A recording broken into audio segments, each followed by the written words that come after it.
After the end of World War II, the world was split into two, East and West. This marked the beginning of the era called the Cold War.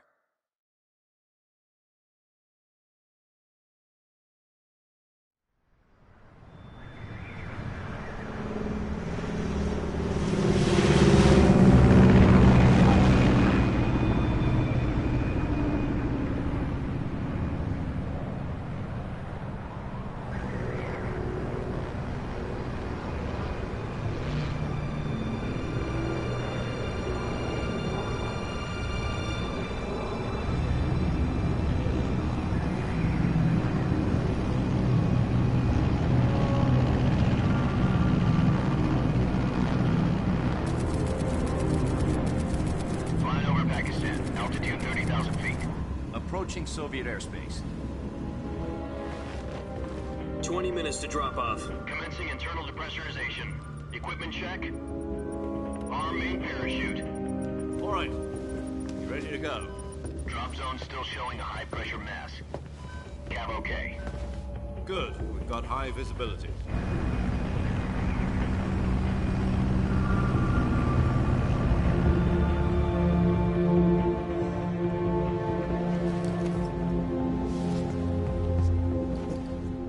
Cigar. Connecting oxygen hose to interior connector. Put on your mask.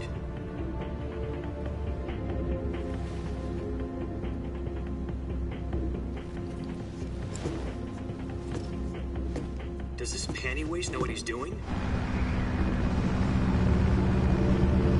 Approaching release point. 10 minutes to drop off. Hey, are you deaf? He said put out the cigar and put on your mask.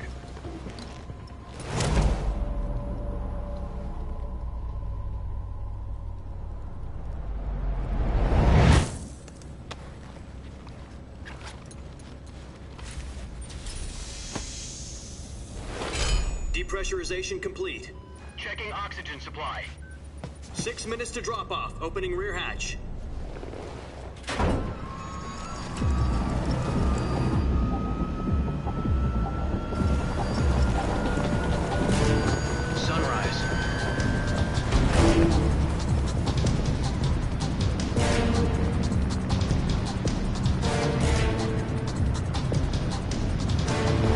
Temperature minus 46 degrees Celsius. 2 minutes to drop off. Stand up. You'll be falling at 130 miles per hour. Try not to get frostbite from the wind chill. 1 minute to drop off. Move to the rear. Activate bailout bottle. This is one for the history books. The world's first halo jump. 10 seconds to drop off. Stand by. Status okay, all green. Prepare for drop-off. Countdown. 5, 4, 3, 2, 1. Spread your wings And fly. God be with you.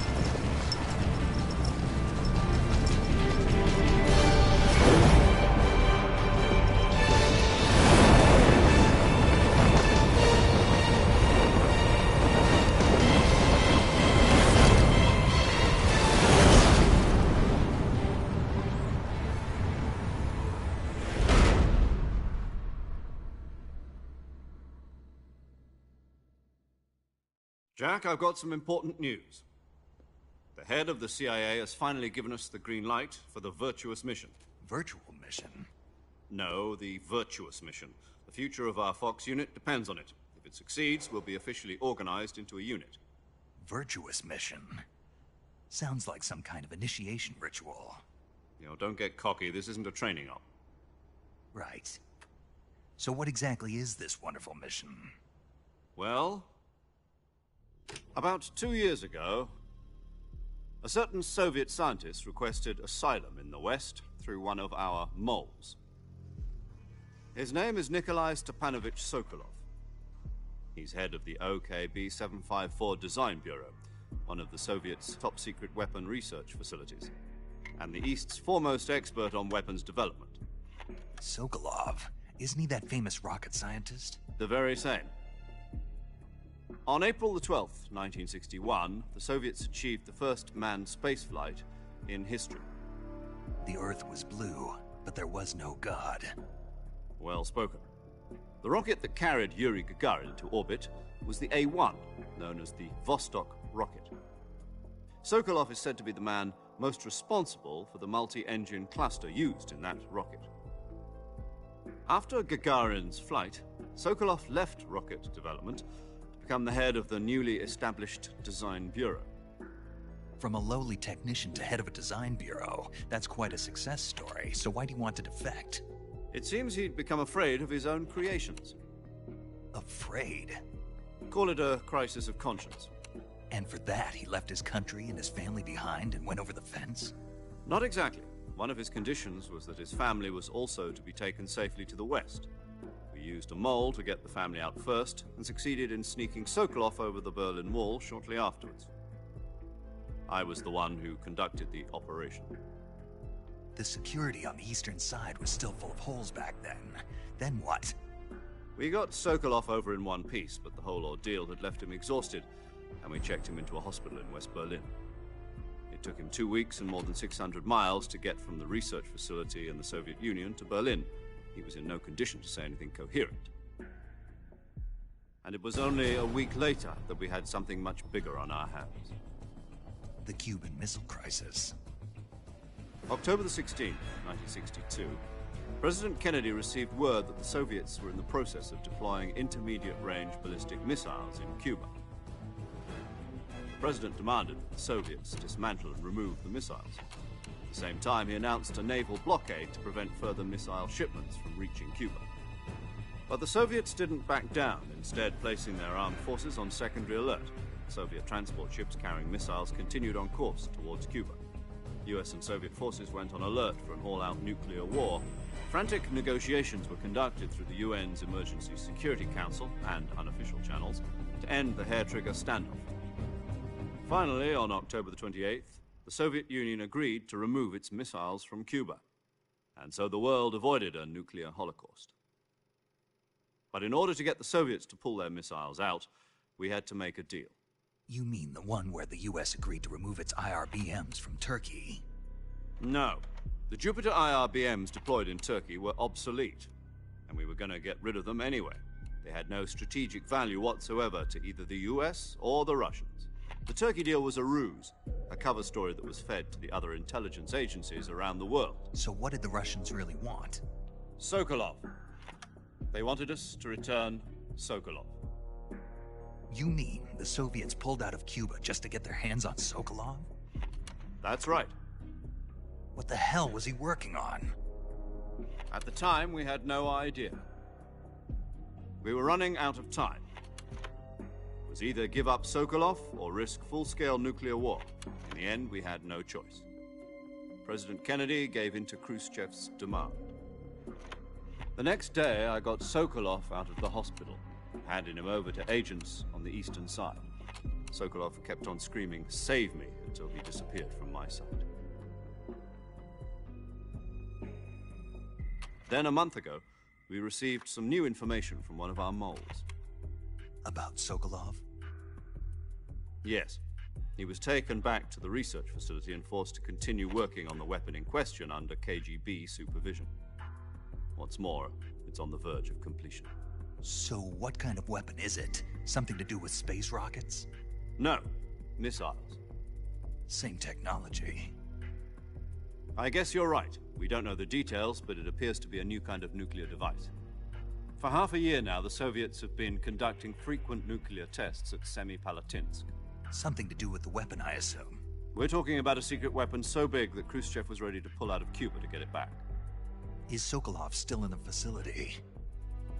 No. According to our intelligence, he's in Selinoyarsk, a place in the mountains about 3 miles to the west that's known as the Virgin Cliffs. The Virgin Cliffs.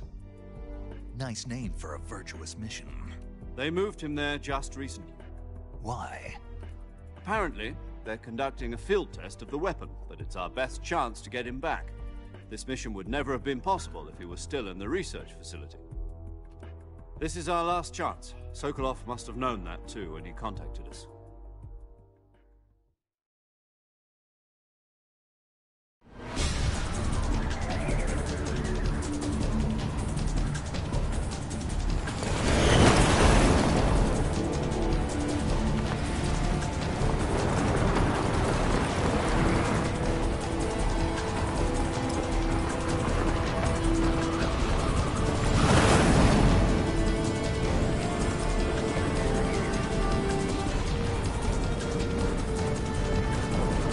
Listen up, Jack. Your mission is to infiltrate Selino-Yarsk in the Soviet mountains, ensure the safety of Sokolov, and bring him back to the West.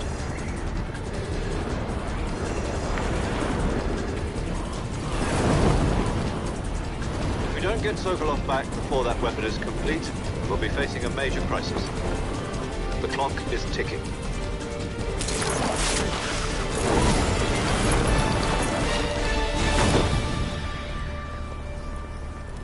Once we've confirmed the rescue of Sokolov, stand by at the recovery point. A recovery balloon will be dropped at that point. Helium will be pumped into the balloon to inflate it. The process takes about 20 minutes. Once it's complete, the gunship's arm will latch onto the balloon and pull it up. The Fulton surface-to-air recovery system. I'm familiar with the theory. Take it easy. It's been combat-proven.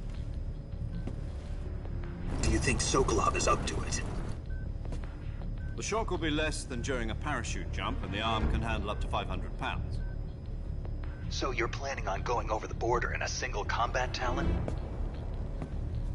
She's equipped with two 6-barrel 20mm Vulcan cannons, as well as two 40mm machine guns. Sounds like she could hold her own against a battalion of tanks. Even with the fuel in the reserve tank, we're facing a 4-hour time limit. If all goes well, it shouldn't take more than a few hours. Home in time for dinner. But if anything goes wrong, you'll be eating dinner, breakfast, and all the rest of your meals in the jungle.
Do you copy? You're already in enemy territory, and somebody might be listening in. From here on out, we'll be using code names to refer to each other. Your code name for this mission will be Naked Snake. I'll be referring to you as Snake from now on. You're not to mention your real name. Snake? What, you don't like snakes? What do you mean? Well, you've eaten one before, haven't you? In survival training. I'm glad to hear that. I don't know if I'd ever order one in a restaurant, but... Be careful, you might not have a choice. What about you, Major? What should I call you? Let's see. I'll be Tom. Call me Major Tom. This will be a sneaking mission. You must not be seen by the enemy. You must leave no trace of your presence. Is that clear? This kind of infiltration is the Fox unit's speciality. In other words, weapons and equipment are procured on site. That goes for food as well. You're completely naked, just as your name implies. Great. Now I see why you asked me if I like snakes. I suppose calling me Snake was your idea of a joke, too. No. There's a good reason for that. I'll tell you later when the time is right. Gotcha. Getting back to the subject, how exactly am I supposed to feed myself? You've been issued a knife and a tranquilizer gun. Use them to hunt for food. You'll also find some medical supplies in your backpack. Yeah, about the backpack. I lost it in a tree on the way down. I see. Well, you'd better go back and get it then. You know where it is? No problem. I can see it from here. It's stuck on a branch. To climb a tree, stand in front of a tree that's covered in ivy and press the action button. I'll be monitoring your progress over the radio. We can't risk violating Soviet airspace, but I'll be in the gunship. My frequency is 140.85. I'll give you a call if I need to talk to you. If you need to talk to me, use the send function. Okay, Snake, go get your backpack.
I see you've retrieved your backpack, Snake. To equip a weapon, it's necessary to take it out of your backpack. In the survival viewer, choose Weapon from the backpack. Your available weapons will be displayed in a list on the screen. From that list, choose the weapon you want to equip and press the Enter button. For other equipped items, just do the same thing from Item. Got it. Use the survival viewer backpack. Yep, that's right. Survival is fundamental to this mission. After you've been out in the field for a while, your stamina will start to drop. If your stamina gets too low, it'll affect your performance. You won't be able to shoot accurately, for example, and your wounds won't heal as smoothly. Keep an eye on your stamina so you don't run out. To recover lost stamina, you can hunt for local flora and fauna. You can use either your tranquilizer gun or your knife to hunt. My only weapon is a Mark 22 Hush Puppy tranquilizer gun? That's right. It's been fitted with its own suppressor. However, the suppressor will deteriorate every time you fire. Once its durability reaches 0, the noise suppression effect will be gone. so don't get too trigger-happy with it. The suppressor's durability is shown in the icon. Any weapons and equipment beyond what you're carrying now, you'll have to find as you go. I have to find my own weapons and equipment? Whose crazy idea was this, anyway? Solo covert actions are standard Fox operating procedure. You can't leave any traces of your presence. No weapons, equipment, footprints, sweat, or bodily wastes. The same goes for bullets and cartridges, too. Your presence in enemy territory is already a violation of international conventions of warfare. There aren't supposed to be any American soldiers in Russia. It could spark an international incident. You can't let anyone see you. You can't let the enemy know you're there. This is a stealth mission. You're a ghost, Snake, in every sense of the word. And there'll be no rescue if you're captured. The military and US government will deny any involvement in the affair. Then I'll just have to take care of myself, huh? I'm afraid so. You've been given a fake death pill for that purpose. SIS guidelines stipulate that soldiers on covert ops like this one be issued a potassium cyanide capsule. Tape it to your body so you can take it when you need to. How generous of you. Use it if you're taken prisoner by the enemy. It'll send you into a state of false death for a short time. Fooling them into thinking that I'm really dead. So, how do I come back to life? Just take the revival pill. You mean that thing they put in my tooth before the mission? That's the one. But be careful. If you remain in a state of false death for too long, nothing will be able to bring you back. Remember that.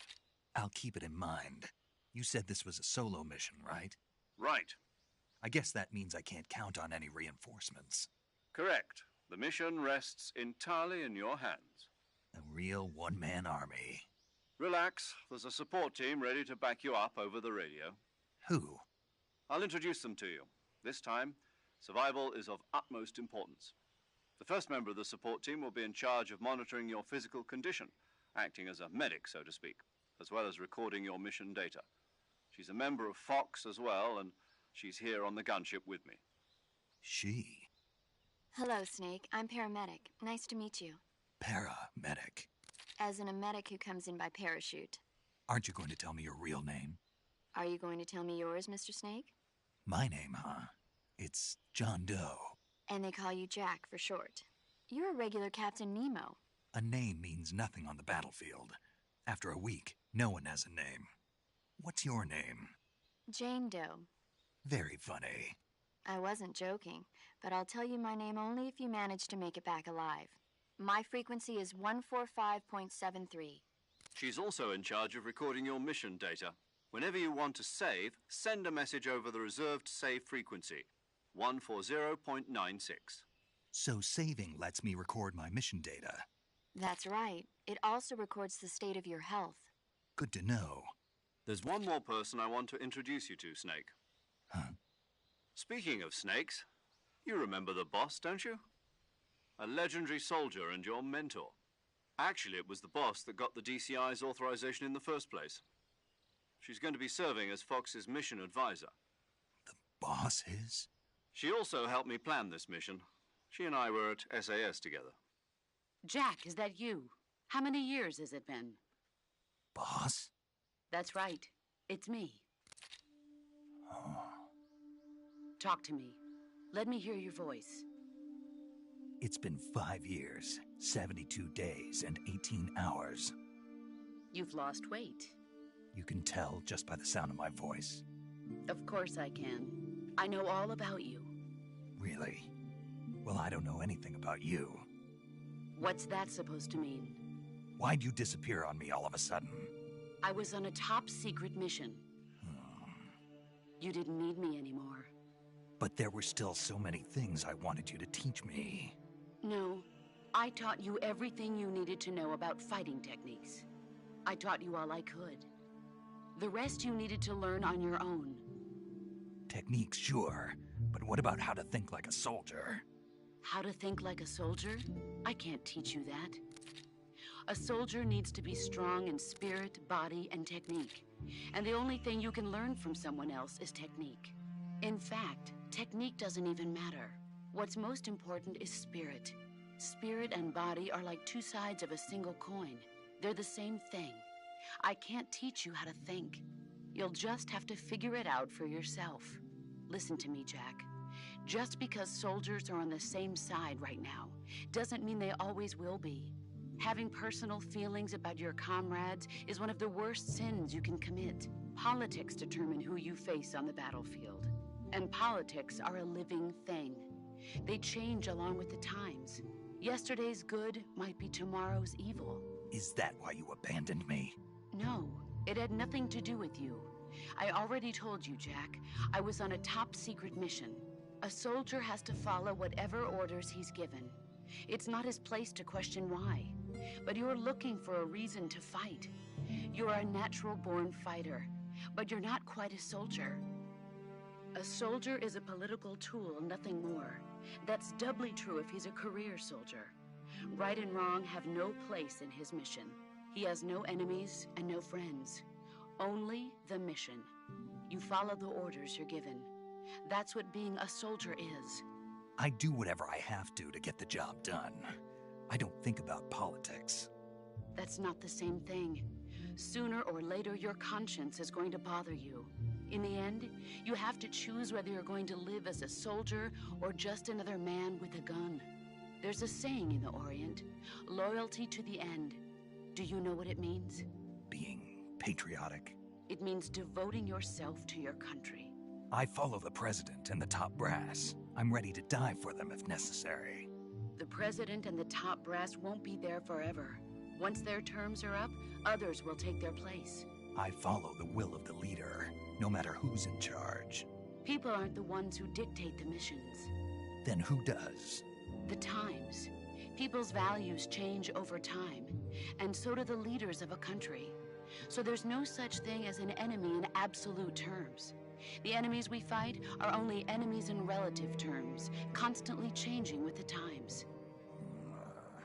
As long as we have loyalty to the end, there's no point in believing in anything, even in those we love. And that's the way a soldier's supposed to think? The only thing we can believe in with absolute certainty is the mission, Jack. All right, but do me a favor. What is it? Call me Snake. Snake? Oh, right. Your codename is Snake. It suits you well. That's right. The legendary unit that the boss put together during World War II was a snake. The Cobra unit, a group of heroes that brought the war to an end and saved the world. As long as you've got a legendary hero backing you up, you'll be fine. Isn't that right, Snake? Yeah. I can't think of anyone else I'd rather have with me. Oh, and one more thing, boss. Yes? It's good to hear your voice again. Same here. After all, who knows if either of us will make it out alive? Snake, you are always best at urban warfare and infiltrating buildings. But this is the jungle. Survival is going to be key. Those CQC techniques I taught you are sure to come in handy. CQC? Close quarters combat, huh? I've been in the Green Berets for the past few years. I'm probably pretty rusty. Not to worry. I'll be here to help you remember. After all, this is your first actual survival mission. I'll be supporting you over the radio. Where are you, boss? Next to the Major? The boss is communicating with us by radio from aboard a Permit-class submarine in the Arctic Ocean. My frequency is 141.80. Call me if you need my advice on battle techniques. Gotcha. Your mission is to retrieve Dr. Sokolov. Dr. Sokolov is being held in an abandoned factory located to the north of your current position.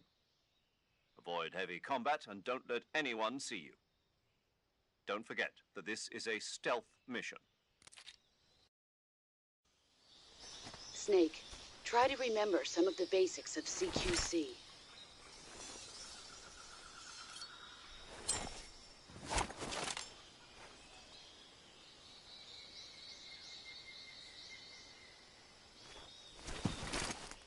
Commencing virtuous mission now.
tasty.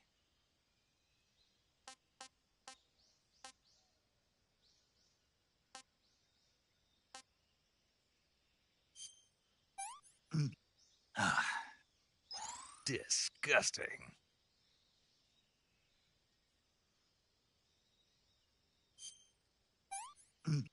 Ah, sick.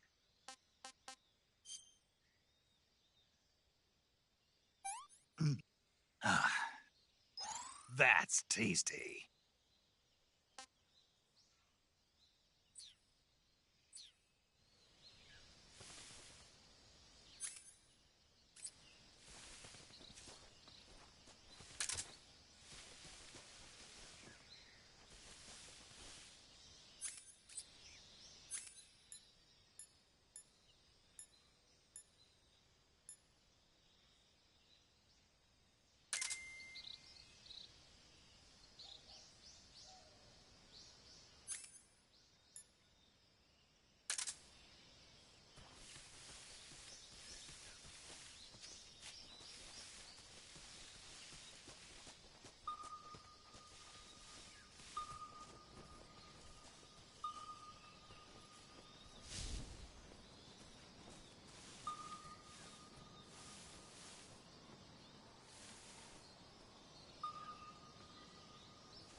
Snake, do you read?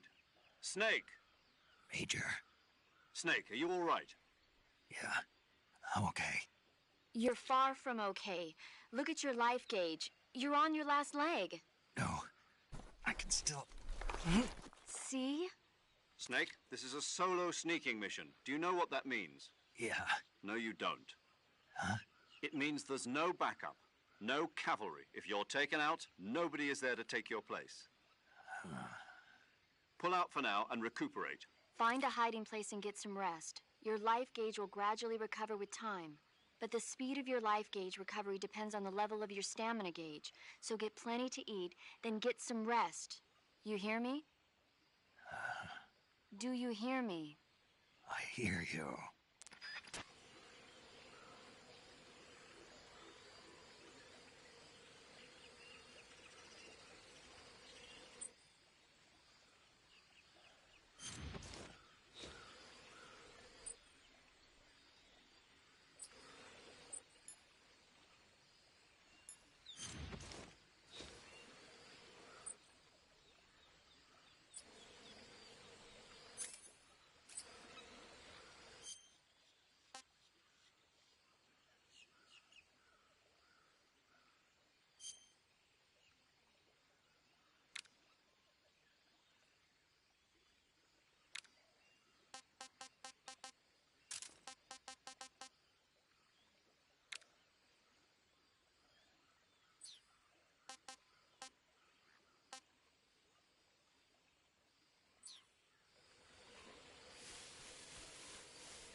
Sokolov should be at the abandoned factory to the north, so head in that direction.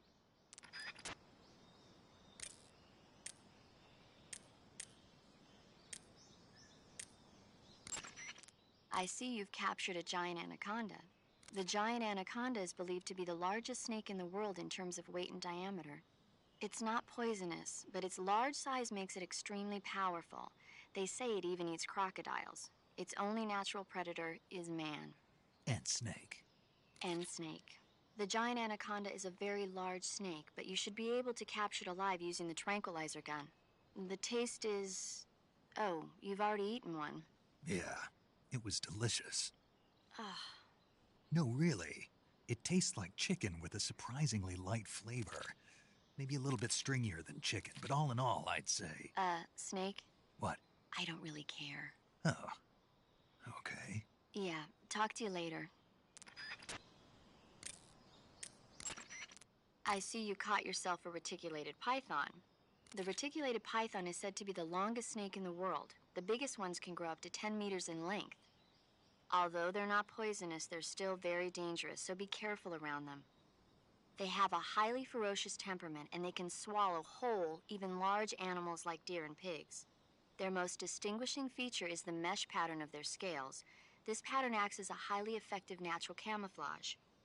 If you think there might be a reticulated python about, pay close attention to your surroundings. Otherwise, you could get bitten before you even know it's there. You've eaten one, haven't you? Yeah, it wasn't half bad. Cannibal. What was that? Nothing. Talk to you later.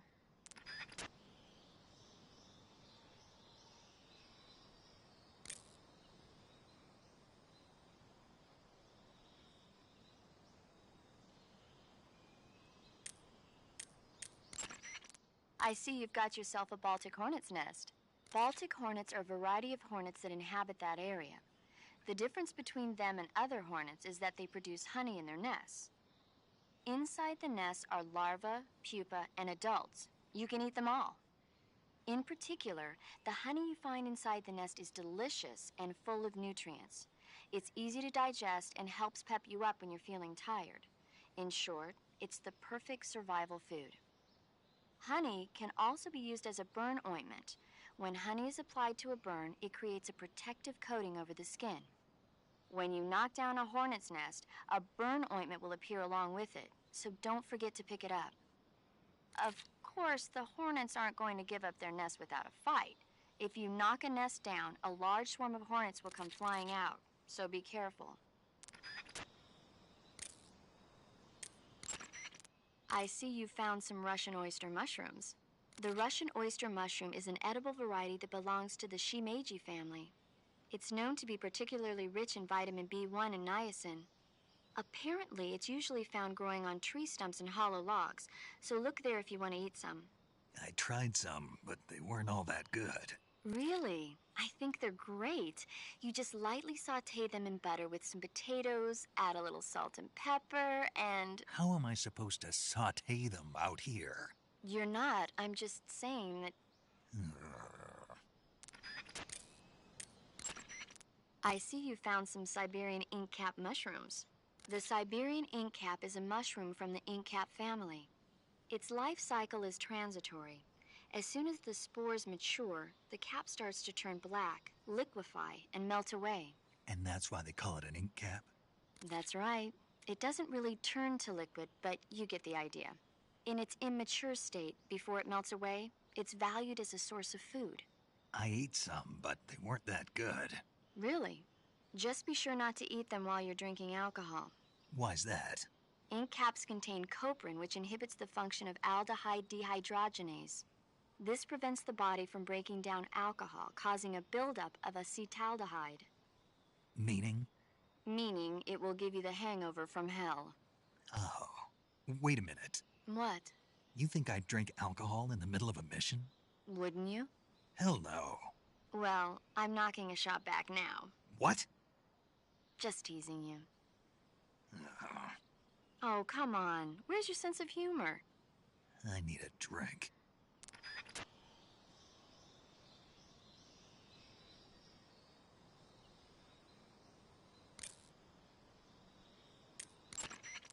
Check your stamina gauge to see how much stamina you have remaining. It shows, as the name suggests, your remaining stamina. As you consume stamina, your natural life regeneration is slowed and your hands shake more. Your O2 gauge and grip gauge also become shorter. Excessively low stamina can often impede your mission objectives. Make sure you replenish stamina before that occurs. I see you have a calorie mate. Calorie mate? The thing you're holding now? Oh, the little block that looks like a cookie? Try it, it's pretty good. Okay. But what is this thing? Never seen anything like it. Calorie Mate is an energy supplement that contains all the proteins, lipids, vitamins, carbohydrates, and minerals needed for a balanced diet. It's a well-balanced food. Because of that, it's just perfect for giving your body the nutrition it needs in combat. It sounds like a space-age food. Real astronaut food is not very good, but that should taste fine. Yeah, and it'll help balance out all this jungle food I'm eating. It's easy and quick to eat, so it's perfect when you're running late for an important mission in the morning. I've never been late for a mission. Really? Aren't you always keeping people waiting? What? Furthermore, one of Calorie Mate's biggest advantages is that they are all exactly the same portion size. So no matter how you eat it, you always get the same nutrients, flavor, and calories. Each Calorie Mate has a set number of calories, so it's easy to keep track of your calorie intake. All of the geisha girls in Japan use Calorie Mate for watching their calories. I see. You seem to know a lot about Japan, don't you? Yes, I love Japan.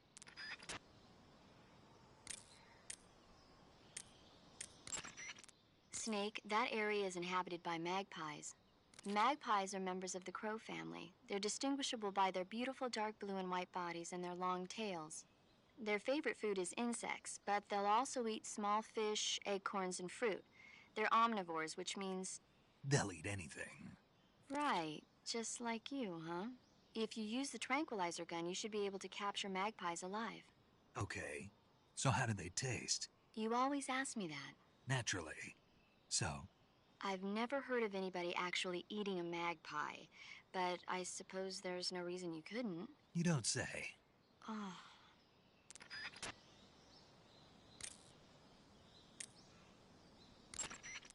Snake, that area should be inhabited by tree frogs. The tree frog is a green frog that's found throughout Asia. It's arboreal, spending most of its time in shrubs and bushes. Use the tranquilizer gun to catch one alive. I bet you could scare an enemy good if you toss one at him. But the tree frogs that live in that jungle are a lot bigger than ordinary tree frogs. They've got an appetite, huh? You've got a one-track mind, don't you? But seriously, that is one theory. However, there are people who think it's a mutation caused by nuclear testing and waste from the research facility. Do you think they're safe to eat? Is that all you ever think about? What else is there? Lots. Like what? Like why a frog would get so big in the first place. Whether it's a temporary phenomenon created by a unique environment, or a permanent mark of evolution, or a product of the toxic waste coming out of the research facility. If it is the waste that's causing it, then it means humans are interfering with the ecosystem. It really makes you think about the changing relationship between... This isn't interesting. Oh, fine. Be that way. So, how about it? You mean, is it edible? Yeah. Well, I guess it's probably okay. Probably. I don't know. The guide doesn't say anything. Pretty useless guide, if you ask me. Well, try one for dinner and you can help improve it.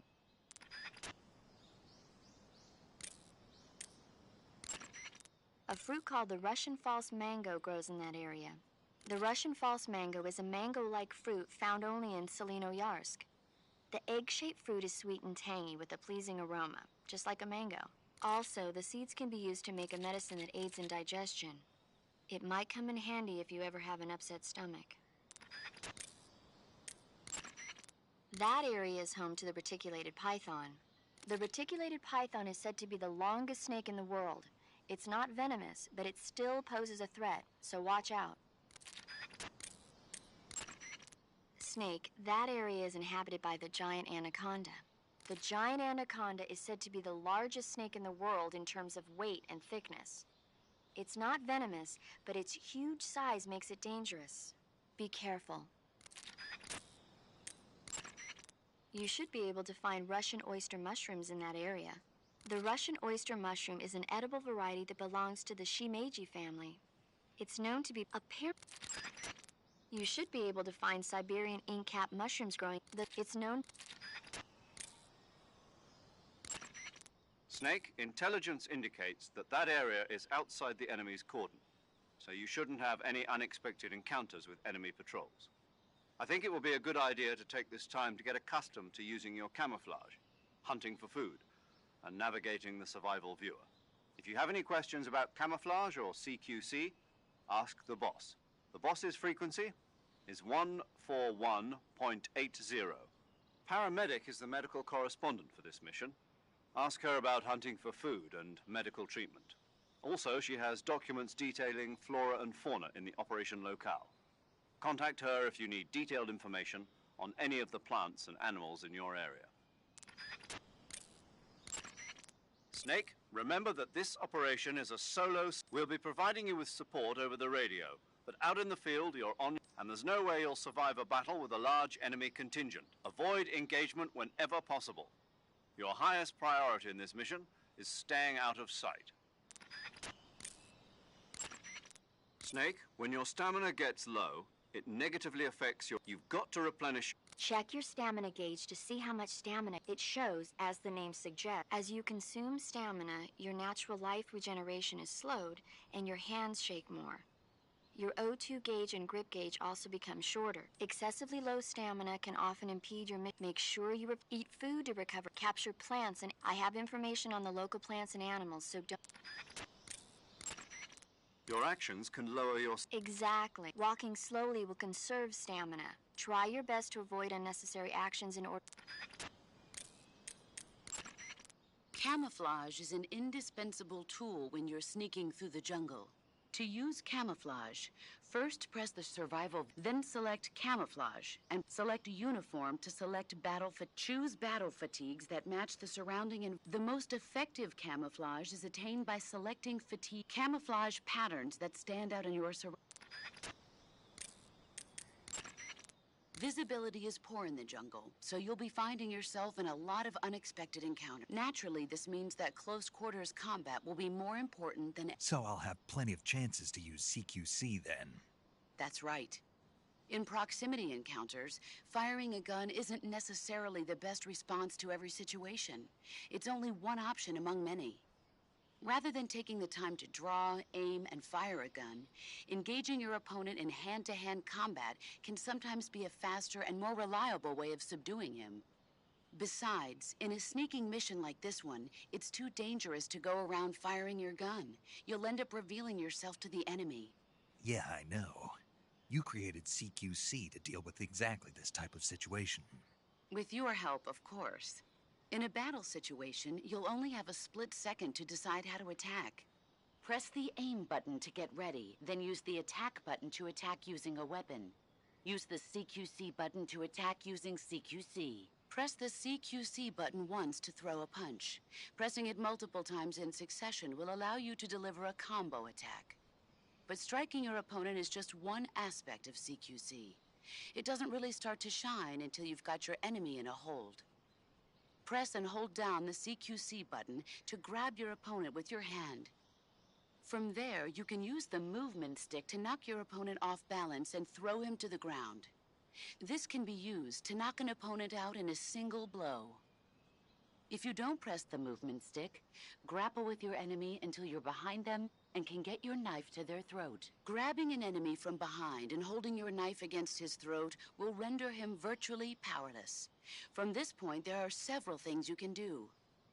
Press the action button to slit the enemy's throat with your knife. Move the movement stick and press the CQC button to throw the enemy to the ground. Tap the CQC button rapidly to choke the enemy. You can use this to knock him out or even kill him if you do it long enough. By continuing to hold down the CQC button, you can move around while keeping your grip on the enemy. By pressing the aim button, you can aim your currently equipped weapon at another enemy. With their comrade acting as a human shield, the enemy will be reluctant to attack you. Press the interrogate button to press your knife against the enemy and demand information. You'll be surprised at how much you can learn this way. But don't get too complacent. While your enemy may be powerless in your grip, he'll use any opportunity he can to counterattack.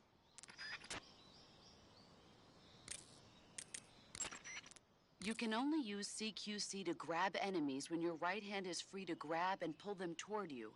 In other words, when you're barehanded or equipped with a one-handed weapon like a survival knife or a handgun.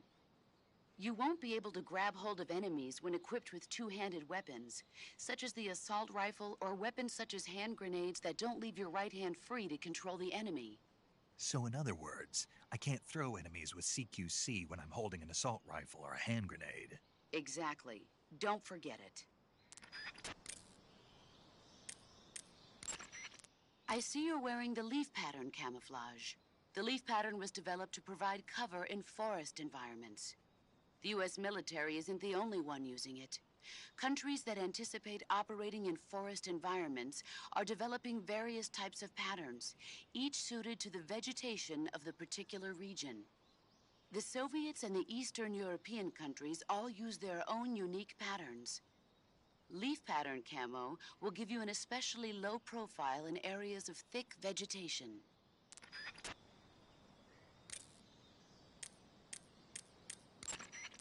The gun you're using is a test model of a suppressor-equipped pistol currently in development by the Navy that's been modified by the CIA into a tranquilizer gun. The suppressor-equipped pistol it's derived from is itself being developed for use by special forces based on the M39. The Mark 22. That's what they're going to call it if they decide to adopt it for official use. It uses a slide lock mechanism that will keep the firing sound down to a minimum. But I'll have to reload it by hand every time I fire, right? Right. You won't be able to fire multiple shots at once, so make every shot count. Aim for the enemy's vital spots. There's talk of designing the Mark 22 to accommodate special subsonic rounds, but for this mission, you'll be using specifically designed tranquilizer rounds. In a way, these tranquilizer rounds are like miniature syringes. When one of them strikes a target, the impact causes a needle contained within to shoot out. At the same time, chemicals inside the round are mixed to create a gas, which pushes the plunger and injects the tranquilizer into the target. You can knock out an enemy immediately by shooting them in the head, but if you shoot them in the arm or leg, the tranquilizing agent will take some time to set in. Aim carefully.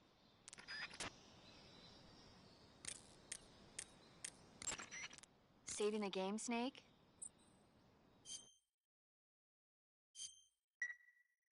Hey, Snake, you ever heard of Godzilla King of Monsters? No, what is it? It's a movie. You haven't seen it? Nope. It's about this monster called Godzilla, who grows to an enormous size in a nuclear test and goes on a rampage in Tokyo. Nuclear test, huh? Then the Marshall Islands must be crawling with giant monsters right about now. It's just make-believe. Maybe that's why my pants have been so tight lately. Snake, it's a movie, not a report out of Los Alamos. I know. So then what happened? Godzilla is immune to all weapons, and humanity has no way to stop the monster.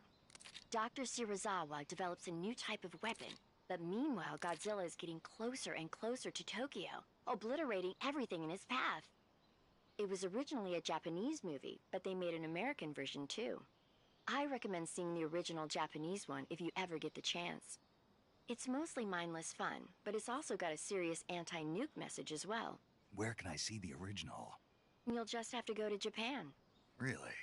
That's too bad. If you wait 40 years, you might be able to see it in America too. It might even win awards all across the globe in 60 years. Why's that? 2024 will be Godzilla's 70th birthday. You think they're still going to be making Godzilla movies then? Of course. Everybody loves Godzilla. You sure know a lot about movies. I don't suppose you're the movie-watching type, are you? Not really. Okay, then I'll tell you everything I know. When the going gets tough, movies can save your life. It's always good to be able to look at things from a different perspective when you get in a jam. That's the magic of movies. No kidding. Well, I guess it might at least make a nice distraction. That's the spirit, Snake. Have a little fun.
That area is inhabited by Indian gavials.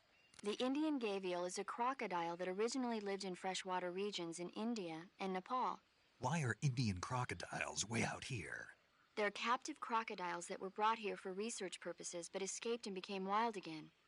Indian gavials are large creatures. Adult males grow to over 6 meters in length. You'll never catch one alive, even if you use the tranquilizer gun. Got it. So, how do they... Taste? Yes, I did look into that. You know what they always say. Tastes like chicken. Sounds delicious. But be careful when capturing an Indian gavial.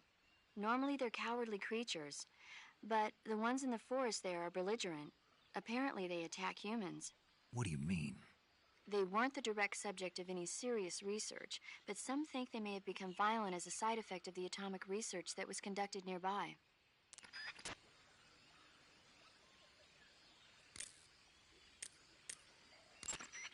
Snake, be careful of that swamp. What's dangerous about it? It's a bottomless swamp. A bottomless swamp? Yes. The mud in that swamp is highly viscous. It will stick to your body like tar. It will be impossible for you to swim. If you get swallowed by the bottomless swamp, you won't be able to escape on your own. Once you sink down to about head level, you'll be trapped for good. Make sure you get out before that happens. Sokolov should be at the abandoned factory to the north. You're wearing the woodland face paint, I see. The woodland face paint is designed for use in forests. It'll give you a high level of camouflage in a wooded environment. Try using woodland paint when you're traveling through the forest. Normally, you would ask a fellow soldier how well your camouflage is working. But this is a solo sneaking mission, so nobody out there is on your side. You have to determine how well your camouflage is working by yourself. Yeah, I know. Don't worry, that's what the camo index is for. The camo index tells you how well you've imitated the surrounding. The higher the index, with a high enough camo index, if you are in an area where encounters are a high concern, keep your camo index.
I want some more.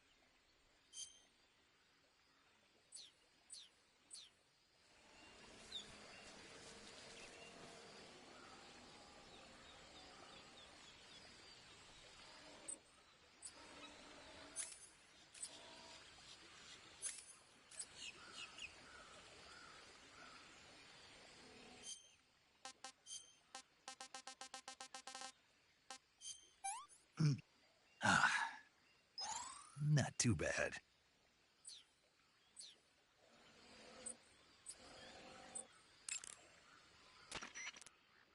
Snake, there's a fruit called the Golova growing in that area. Golova? Yeah, it's a fruit that's found only in that region. It's related to the jackfruit, which is commonly found in Southeast Asia. Jackfruit, huh? Yep, he's a cannibal. Huh? I didn't say anything. No, I'm sure you... I said, I'm sure you'd like it. Oh. Golova means head in Russian. It's probably called that because the fruit grows to about the size of a human head. It's supposedly pretty good to eat with a uniquely sweet flavor. The fruit itself is fairly large, so you can make a meal out of it. Golovas grow directly off the trunk of the tree. If you're running low on stamina, it might be a good idea to keep an eye on the tree trunks. That area is home to the reticulated python.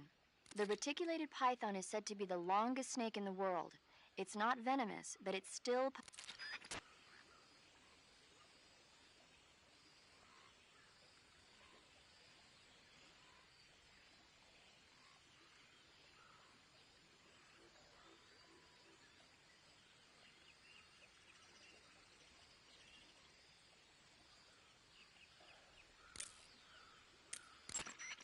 Eat food to recover stamina. Capture plants. I have information on the local plants and animals.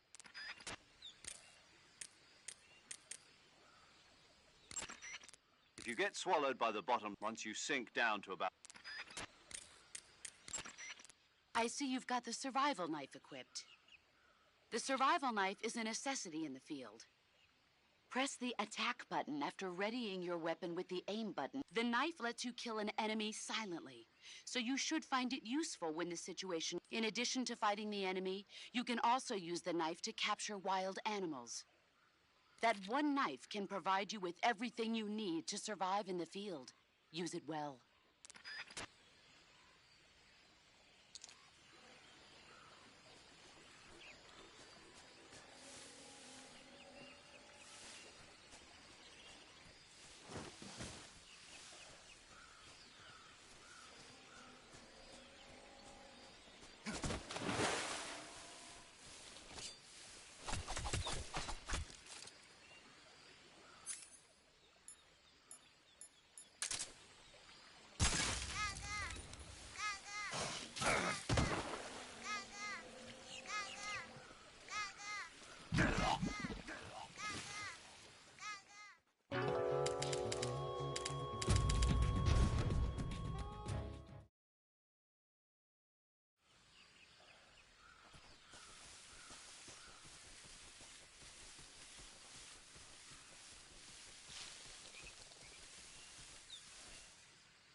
This tastes great!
Major, I've spotted 2 enemy soldiers.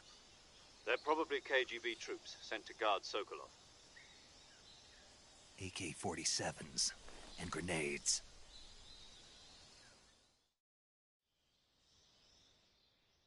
Snake, your presence in Soviet territory is already a violation of international law. We can't let the Kremlin find out that the CIA and the American government are involved. Contact with the enemy is strictly prohibited. Don't engage them in battle either. This is a stealth mission. Got that? The Major is right. The point of this mission is to sneak through the jungle without being seen. The success of the mission depends on how well you use your camouflage. Change your camouflage by selecting Camouflage from the Survival Viewer. The Uniform option lets you pick your uniform, while choosing camouflage that blends in with your surroundings will help you Also, don't forget that anything that moves will stand out in the jungle. If you just stand up and run around like an idiot, you're bound to be spotted. But if you crawl instead, you should be able to sneak by without being noticed. You can see how effective your camouflage is by looking at the Camo Index. The Camo Index shows how well your current camouflage. The higher the value, the key is to make yourself one with nature.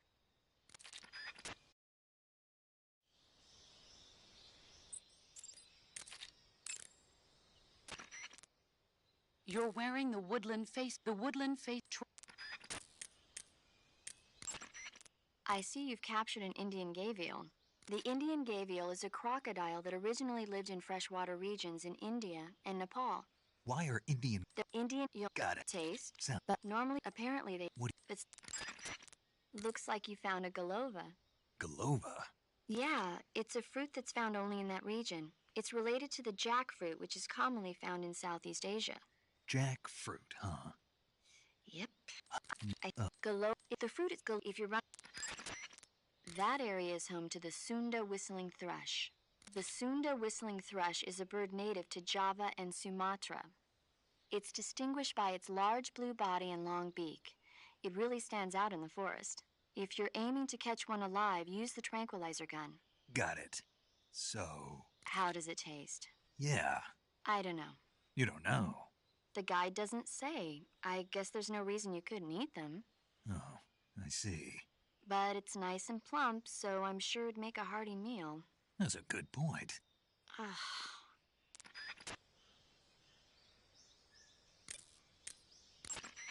Do you want to save? Snake, do you know the creature from the Black Lagoon? Nope, never heard of it.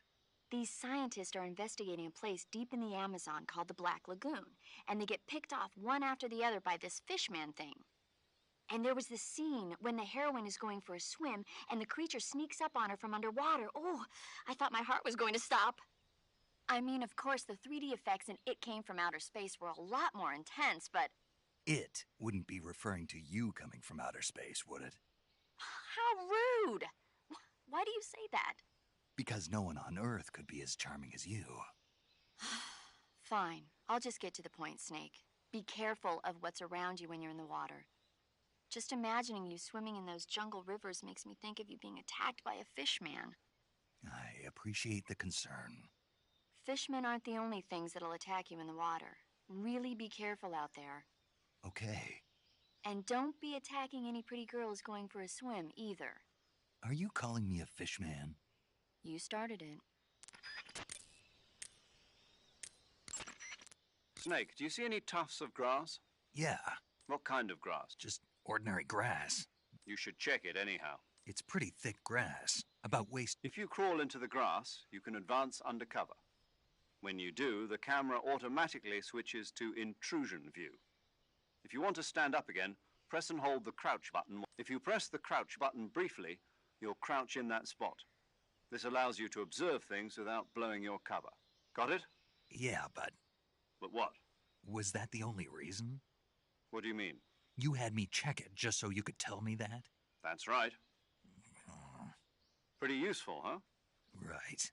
Shall we carry on? By all means. Even when hidden in grass, if you make a noise, your enemies will locate you. When enemies are nearby, move with slight movements of the movement stick. That way you can proceed with minimal disturbance.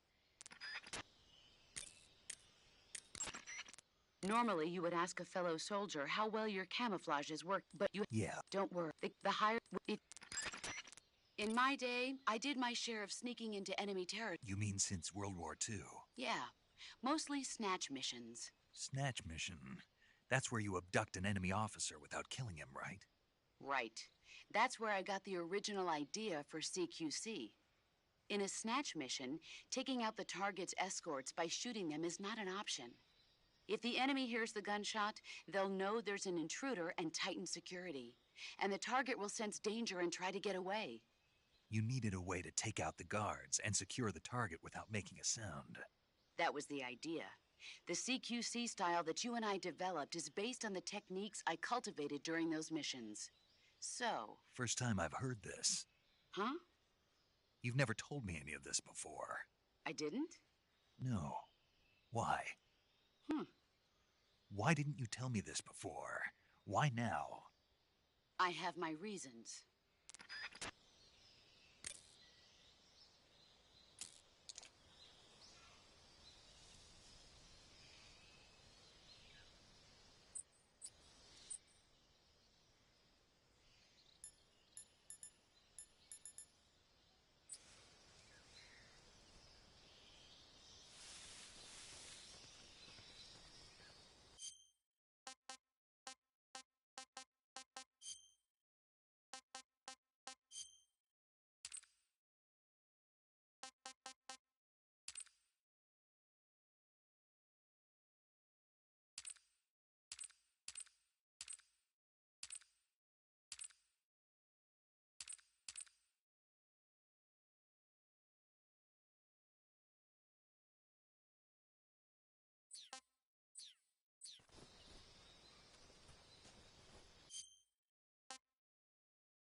What the...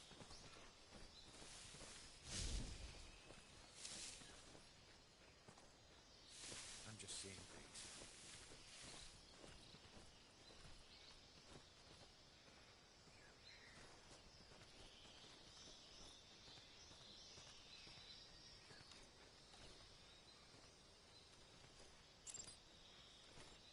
Huh?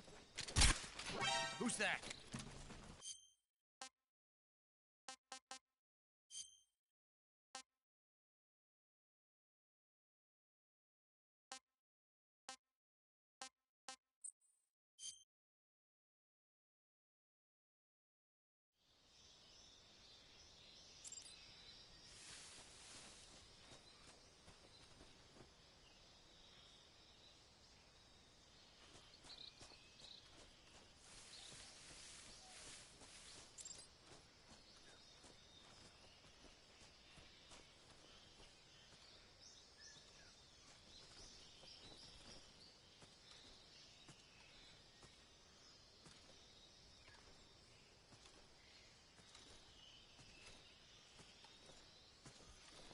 Huh? Who's that?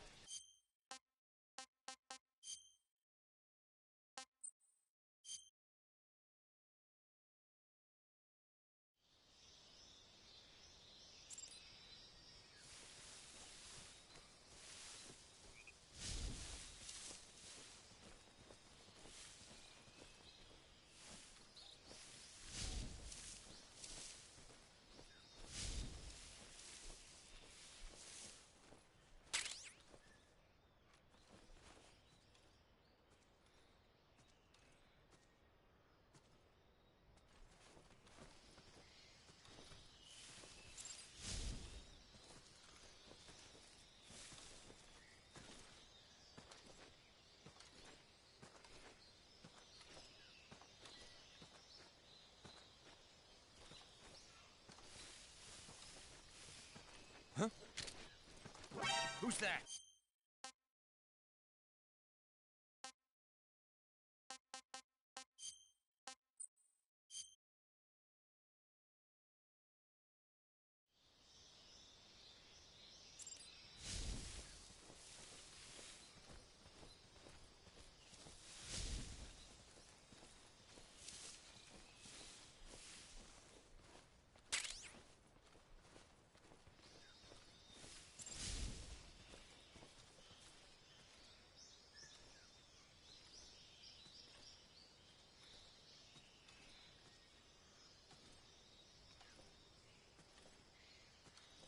Huh?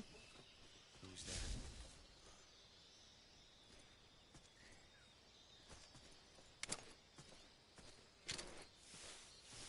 Who's that?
Freeze.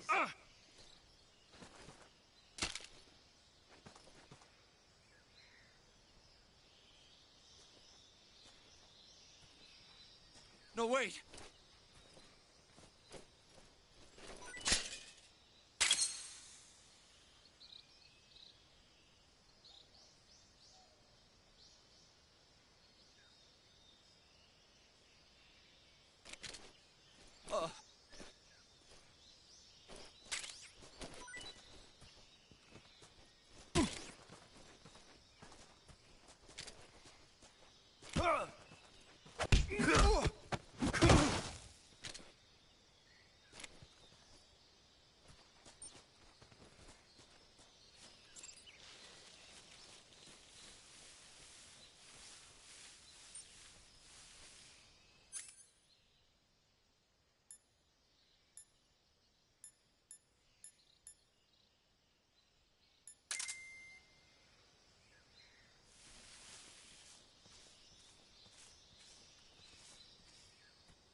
Nothing here. Huh? Who was that?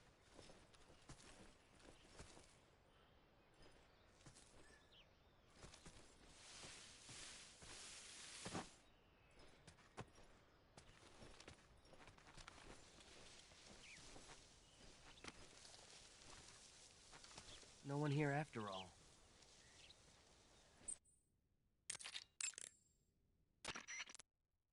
I see you've captured an Indian gavial.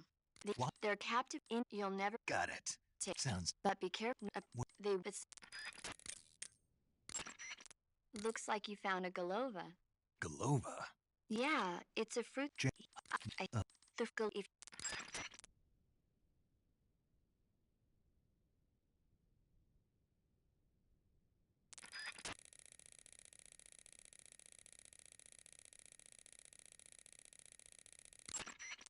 Do you want to save?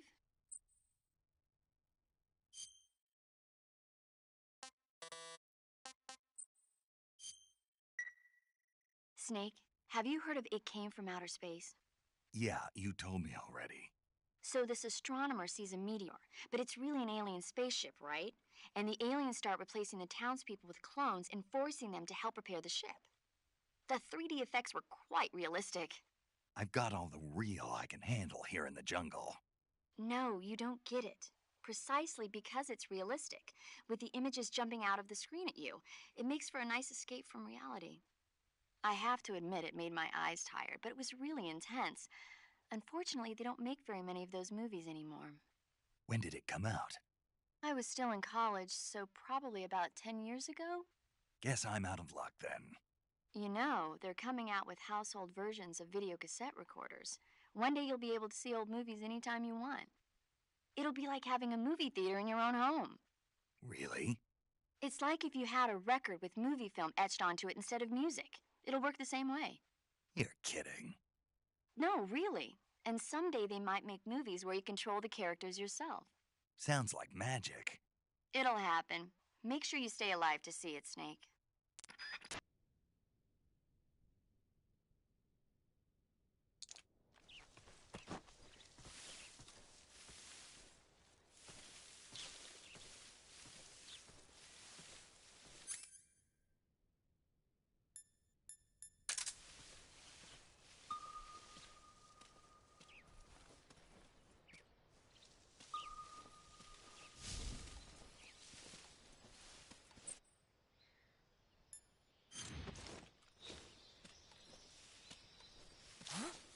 What was that?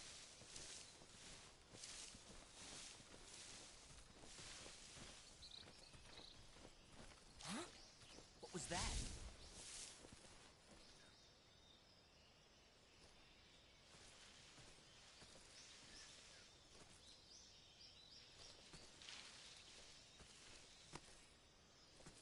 Nothing here.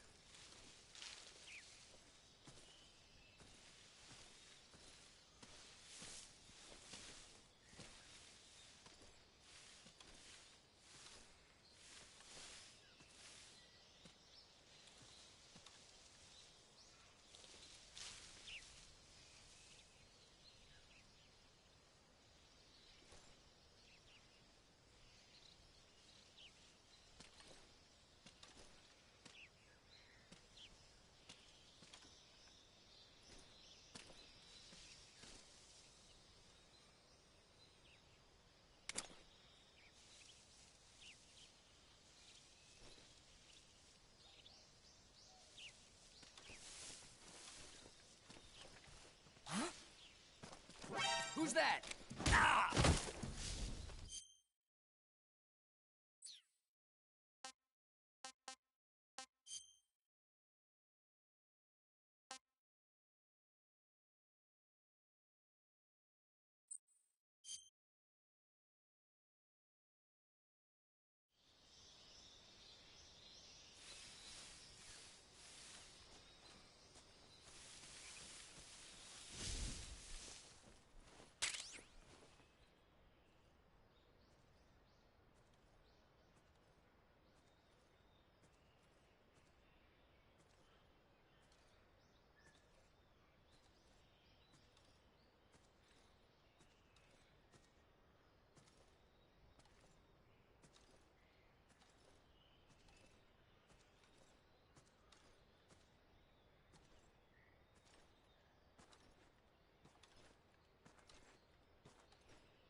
Who's that?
Nobody here.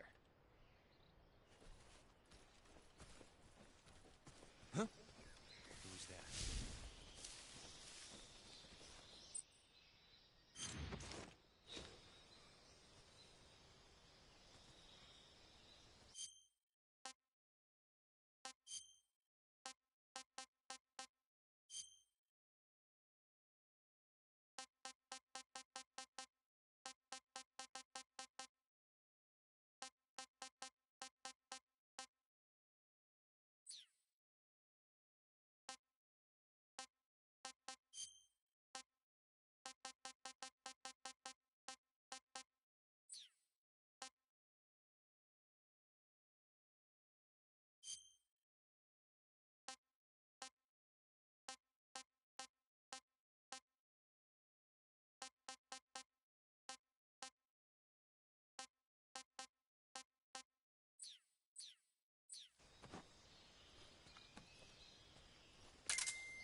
Nobody here.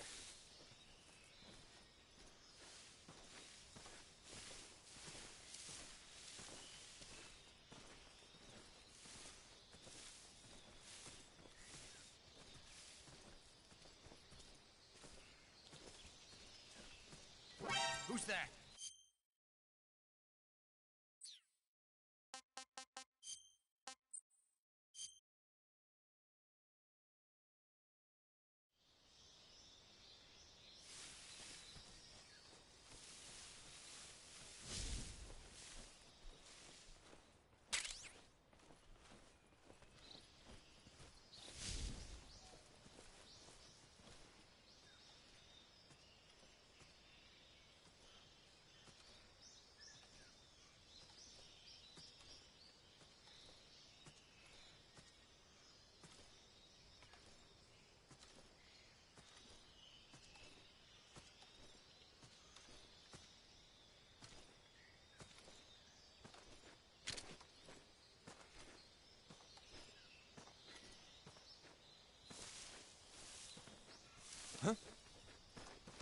Who's that?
Nobody here. Huh? I hear something.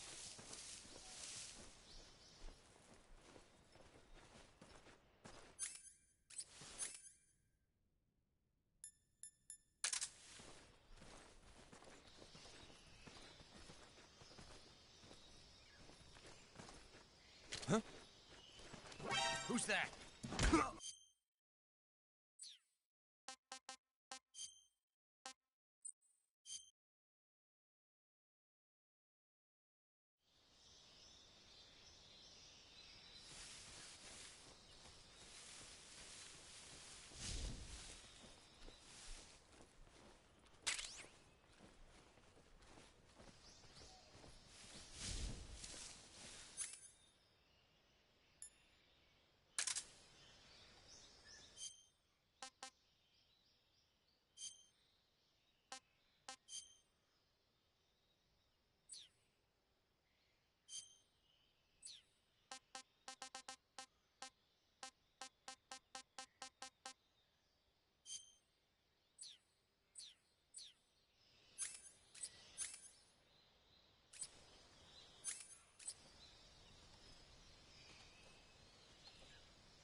What the?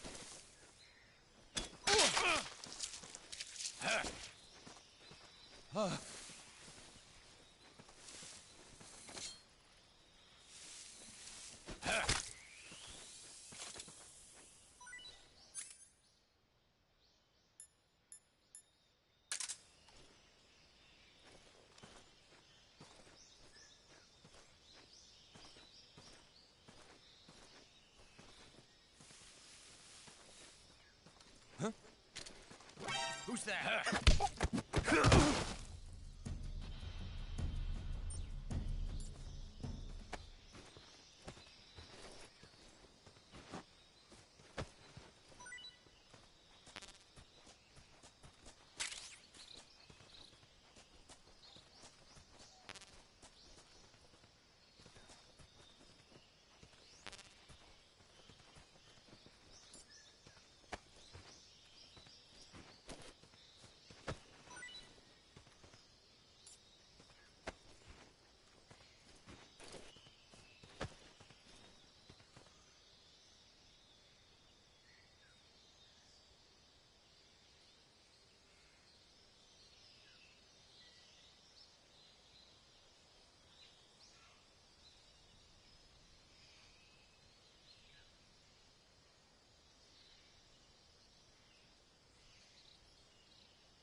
The enemies?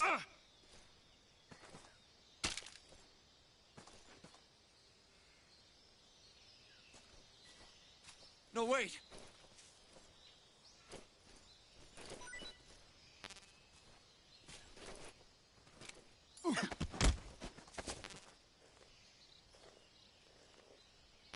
Speak. We won't hand over Sokolov. Speak.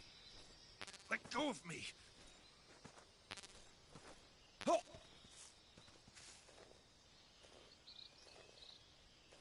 Oh.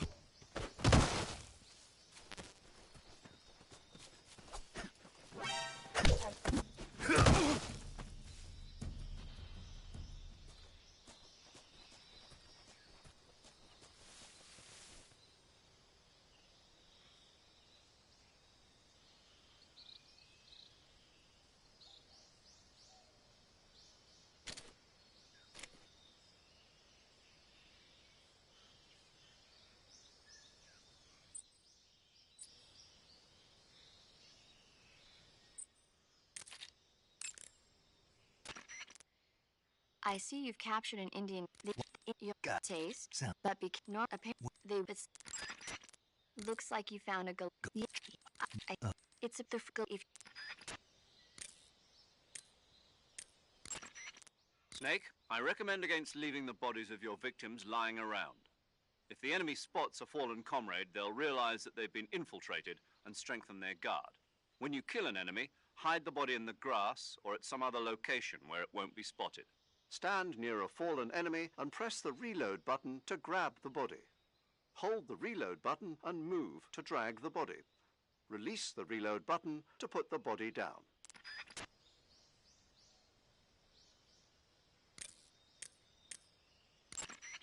I see you're wearing the tree bark camouflage. The tree bark pattern was originally created for use by hunters. Unlike the somewhat abstract design seen in other patterns, tree bark is characterized by a design that resembles photographs of stumps and branches pasted together. It's especially good when you're pressed up against a tree.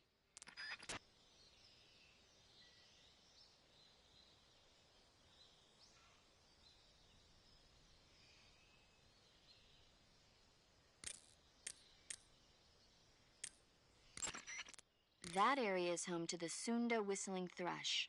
The Sunda whistling thrush. I don't. But. That's it.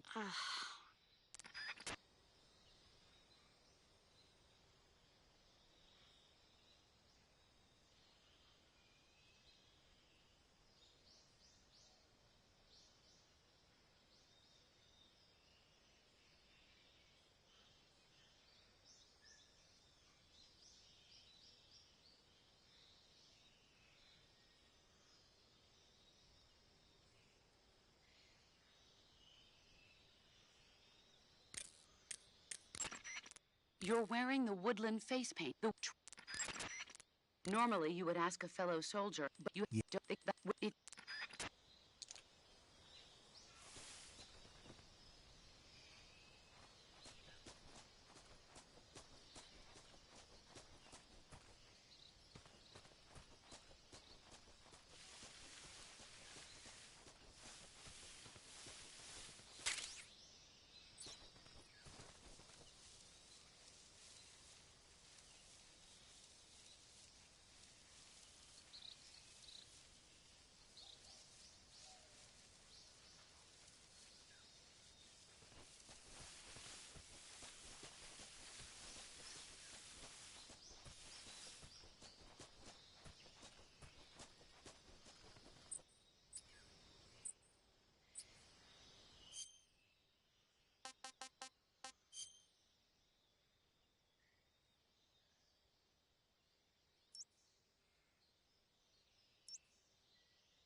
I think I saw something.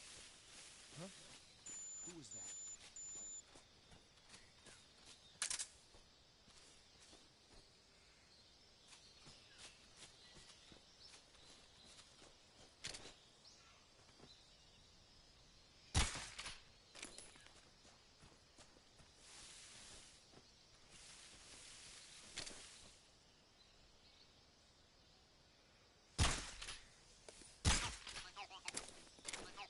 Nobody here.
I think I saw something.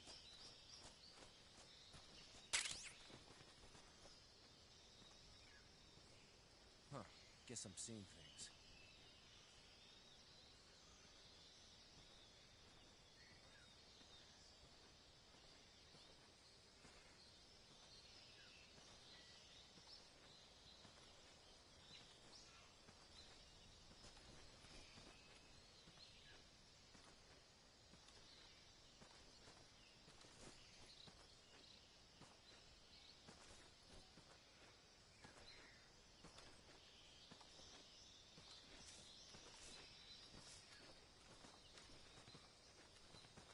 Huh?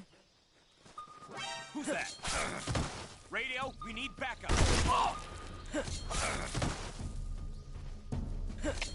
HQ respond. HQ. Patrol here. Enemy sighted. Requesting backup. Acknowledged. Sending reinforcements.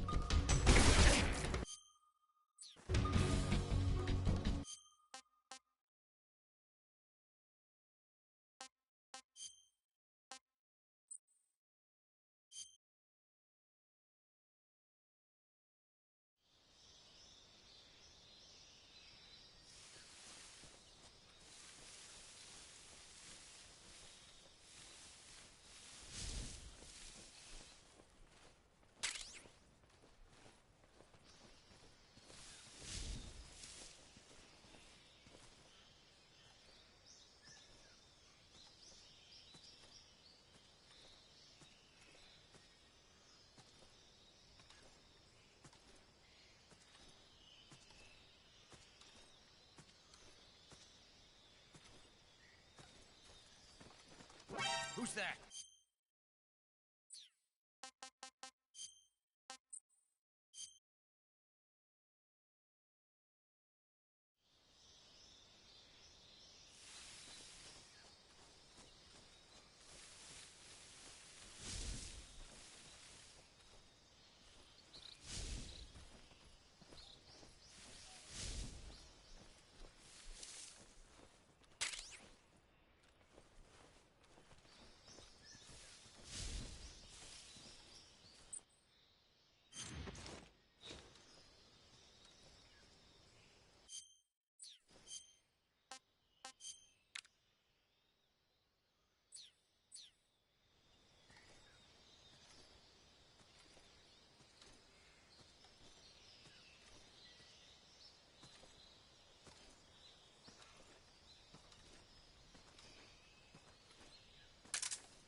Who's that?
I think I saw something.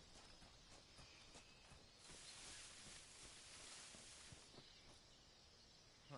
Guess I'm seeing things.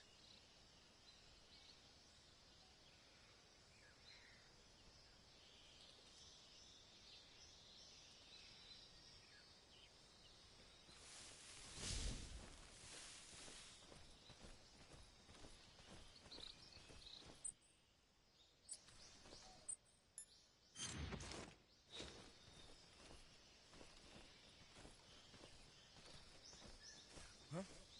Who was that?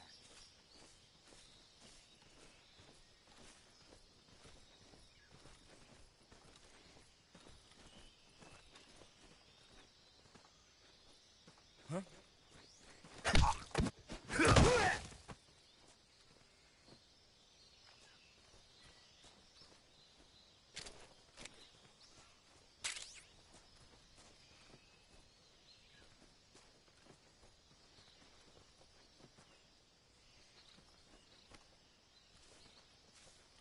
Nobody here.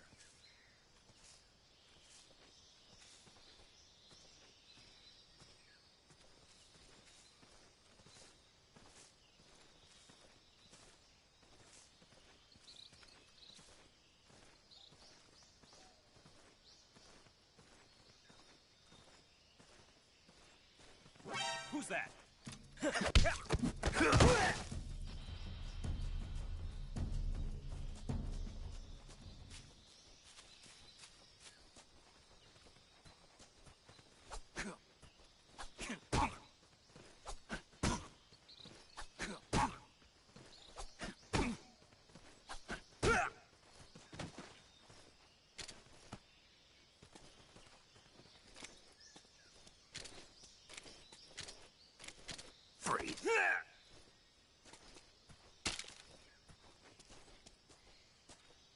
Please don't!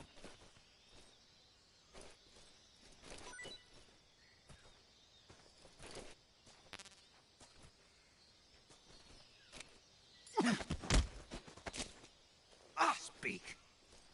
If you climb trees, there's fruit. Speak. Inside fallen trees. Speak. Bastard!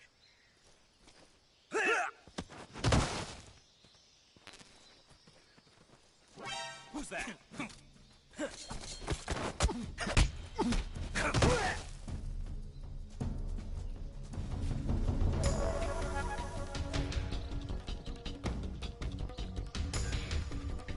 Great, can't use the radio.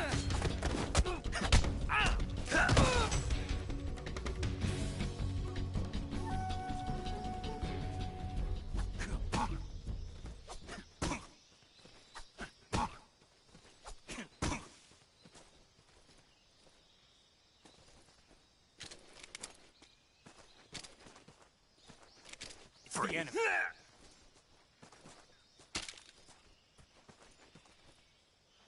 Please don't.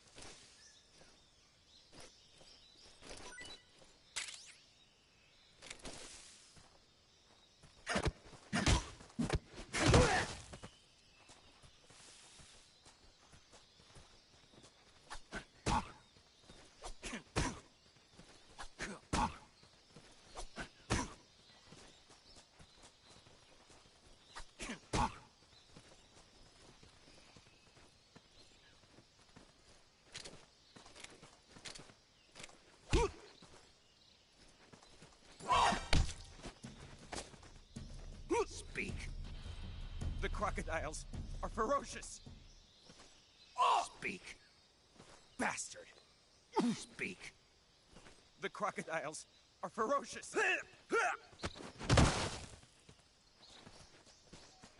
Ah! Who's that?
I see you've captured an Indian gavial. What? Got But I see you found and you from no looks like you found a galo. Yeah. Jack. Yep. No.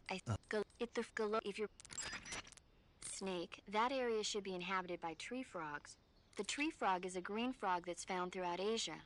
It eat food to recover I haven't. Snake, that region is inside the enemy's area of control. I know. Time for the real deal. The enemy is running regular patrols. You don't know when or where you might run into them. Use camouflage prudently and proceed with caution.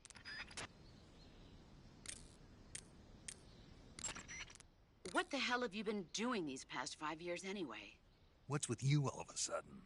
It's like you've forgotten everything I taught you. That's not true. Then why do you keep getting spotted? You keep getting spotted because your camouflage isn't effective enough and because you're not being careful enough. Pay attention to your camouflage index. Watch how the enemy moves and proceed one step at a time. Is that clear? Is that clear? Okay.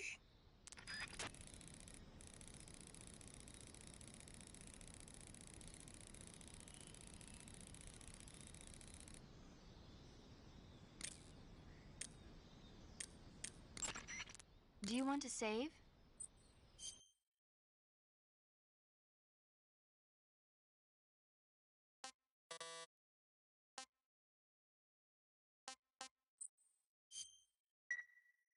Hey, Snake, have you ever seen Forbidden Planet? No, can't say I have. It's about this expedition that goes to the planet Altair 4 in an ultra-fast spaceship. When they arrive, they meet the survivor of the last expedition, Dr. Morbius. Dr. Morbius was exploring the planet along with his daughter Altera and the versatile Robbie the robot. Ignoring the doctor's warnings, the expedition team is suddenly attacked by an invisible creature called the Monster from the Id. The special effects they used for the science stuff were really neat. I wish I had a robot like Robbie that could make anything I wanted it to. I'm more interested in that invisible monster. If I were invisible, I wouldn't have to bother hiding or wearing camouflage. Maybe someday you'll be able to turn invisible. Yeah, that'll be the day.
I want some more.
scare me a little bit.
Delicious.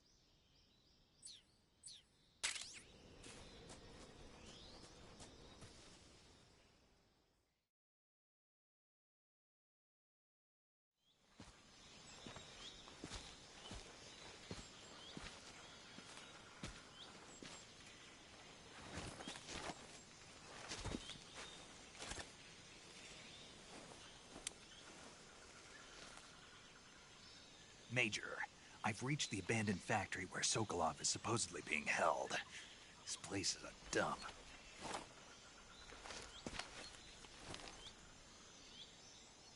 I can't see Sokolov from here. The security is pretty tight. There are sentries posted around the perimeter. I wonder how many are inside.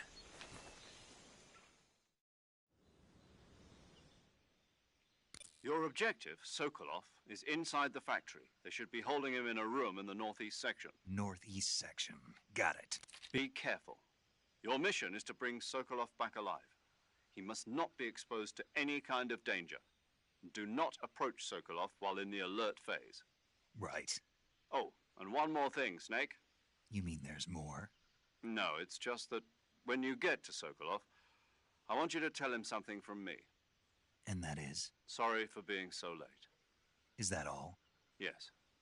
Understood. Beginning my approach to the target.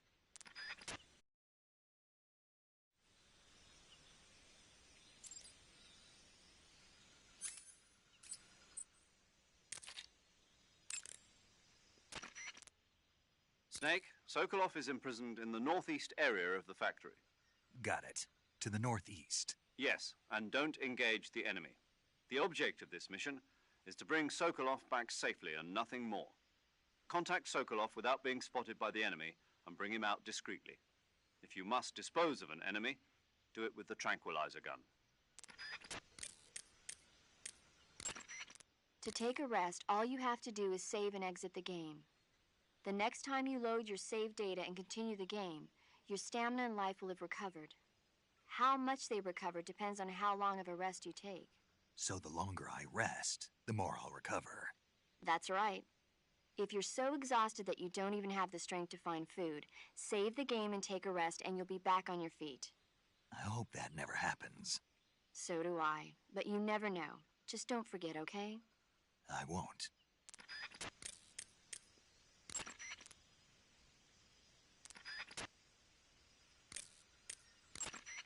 You want to save?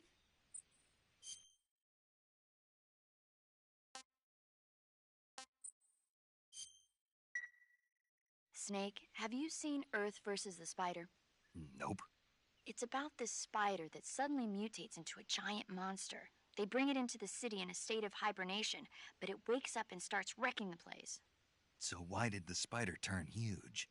I told you, it suddenly mutated. Yeah, right. Snake, it's people like you that take all the fun out of watching movies. Always nitpicking and taking things too seriously. Honestly, why even bother? Look, the important thing isn't that it got big. Then what is important? The fact that there's a huge spider destroying the city. Suspend your disbelief. That's the whole point of movies.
Press the action button in front of a drum barrel.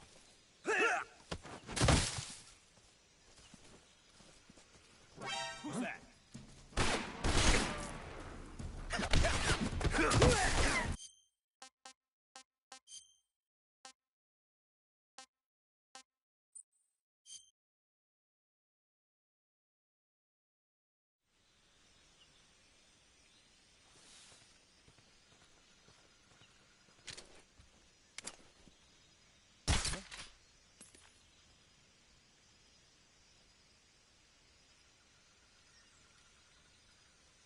Just my imagination.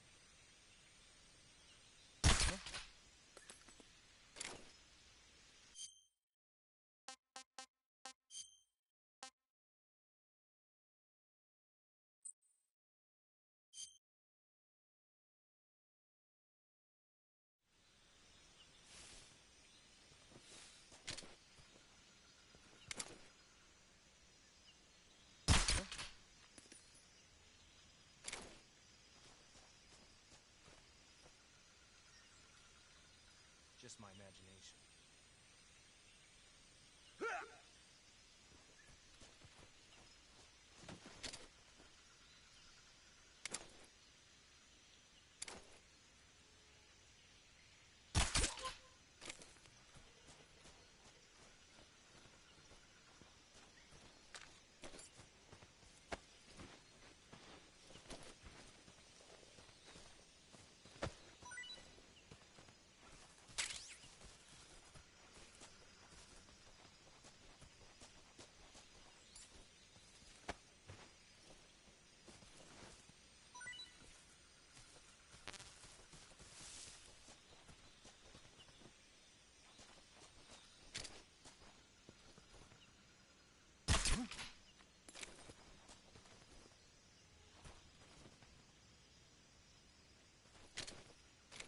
Just my imagination. Huh?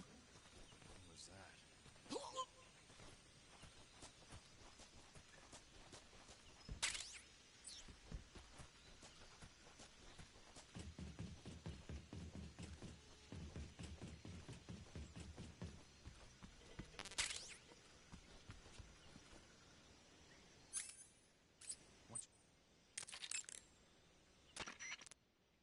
To take a rest, all you have that Yeah. That's a...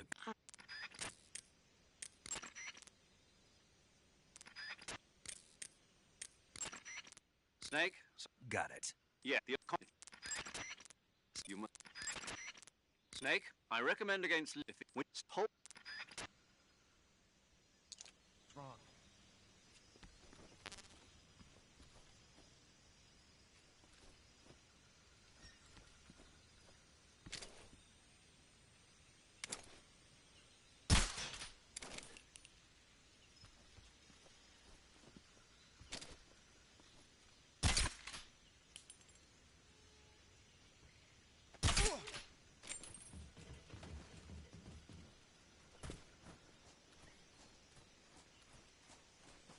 Who's that? What happened?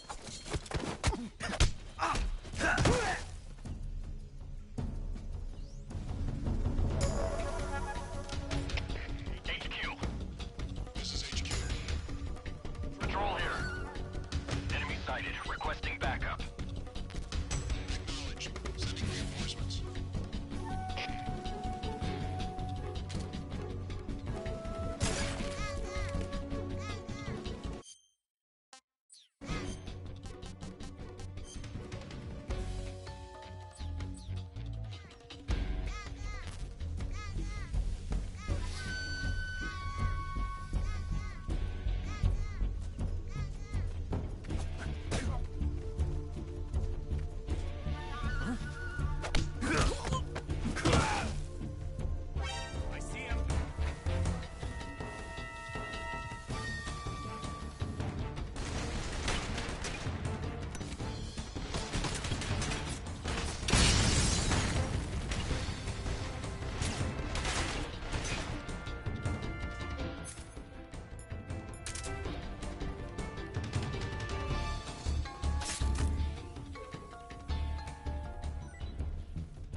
Not so great.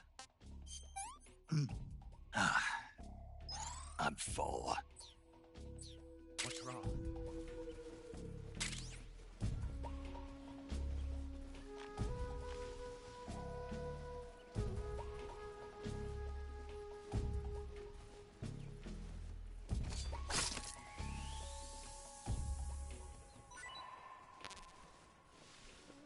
Damn it!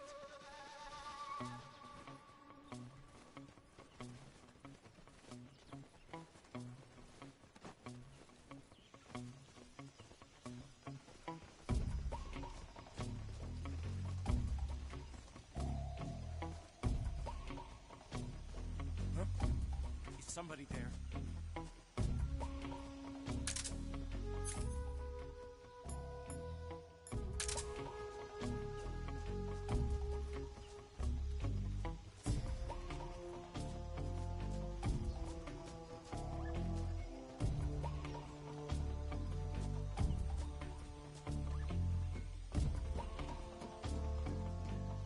What's wrong?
Where'd he go?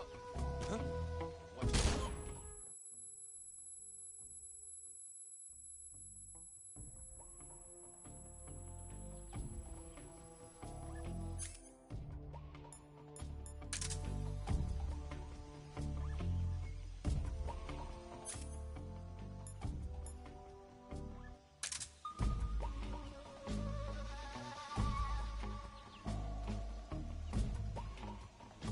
Damn it.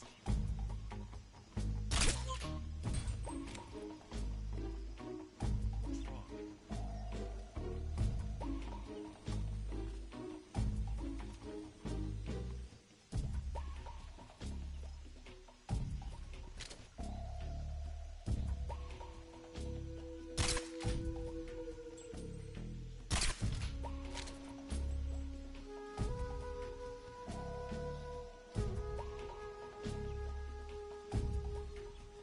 Damn it! What's going on? What's wrong?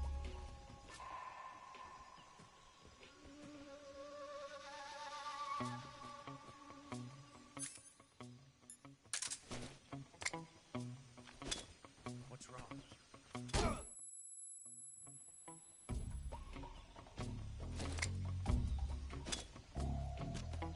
Where'd he go?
Damn it! What's wrong?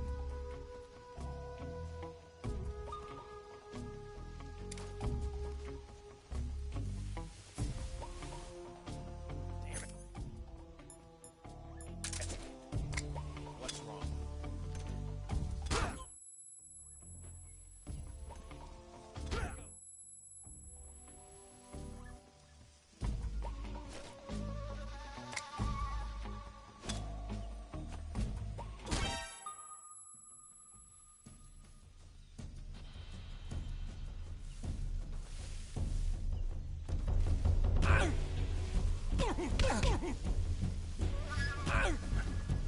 Who's that?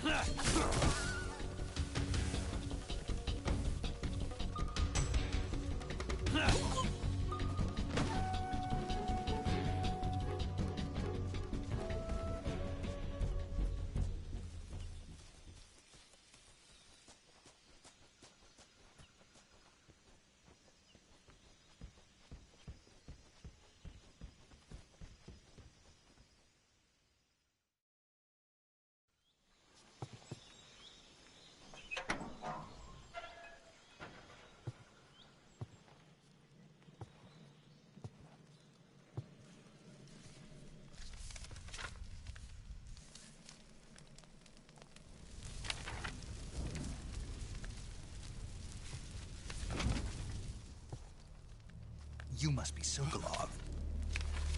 Are you one of Volgin's men? You'll never get it from me. No. I'm a CIA agent. I've come to escort you back to the other side of the Iron Curtain. You're CIA? Yeah. I was sent by Major Zero, the man who got you out 2 years ago. Zero?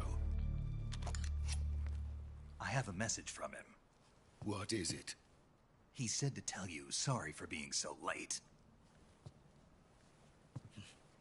Did he now? What does it mean? It means he's a man of his word. But we've got no time for this. You have to get me out of here before they arrive. Who's they? Colonel Volgin of GRU. You in the West know him as Thunderbolt. Thunderbolt? Never heard of him. He's a member of the Army's extremist faction, a man who seeks to seize control of the motherland. Ever since the Cuban Missile Crisis 2 years ago, Khrushchev has been pursuing a policy of peaceful coexistence with the West. Despite resistance and criticism from hawks in the Army and the provincial authorities, Khrushchev has managed to suppress the opposition so far. But the failure of his agricultural policies has put him in a precarious position. And on top of that, the tragedy last November. President Kennedy's assassination. Precisely. In a sense, Khrushchev has lost his biggest partner, and his power base is rapidly crumbling away. A certain group is plotting to use this opportunity to seize power by rallying the anti-government forces, overthrowing Khrushchev, and installing Brezhnev and Kosygin in his place. The mastermind behind this plot is Colonel Volgin of the GRU. He has control over another secret weapons research facility much like this one, OKB-812, known as the Granin Design Bureau, and is using it to further his plans. But that is not enough to satisfy him. Now he's plotting to seize the secret weapon I have been developing here and use it as leverage in his bid for power.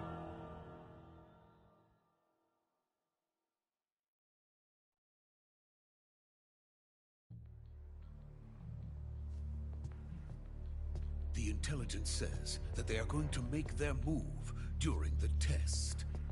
Then, the soldiers outside. Exactly. They wouldn't need that many men just to keep me inside. Their orders were to prevent Colonel Volgin from capturing me. Even if it meant killing me in the process, or so it would seem.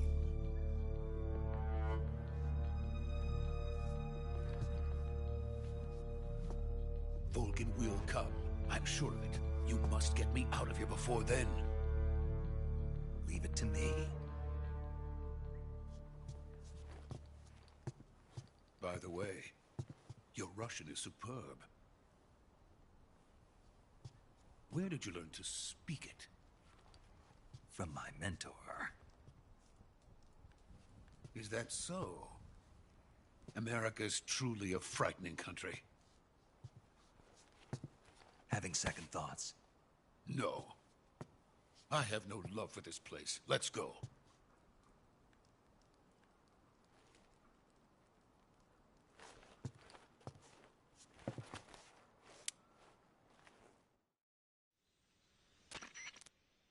Major, this is Snake.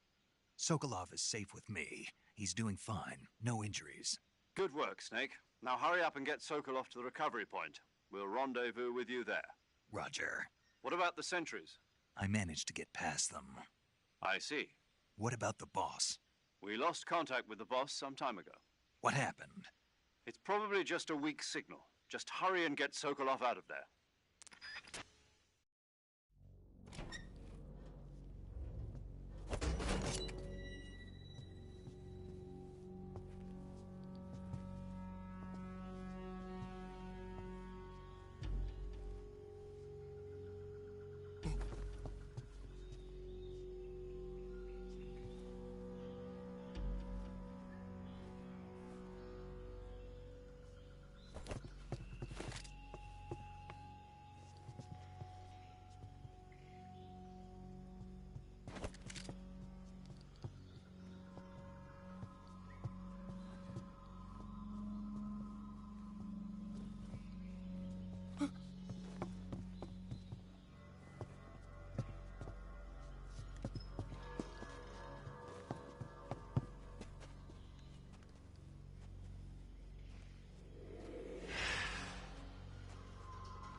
Freeze!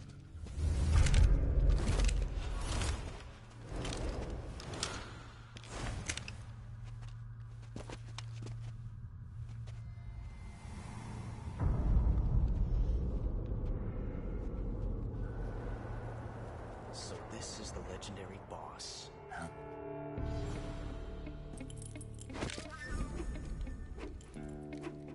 Huh? We meet at last.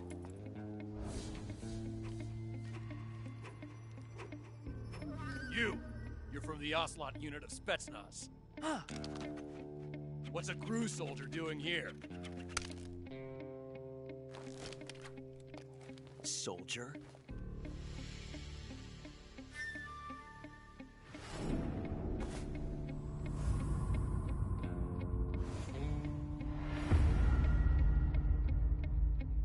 He's the Ocelot commander. Ha! That's Major Ocelot to you. Don't you forget it.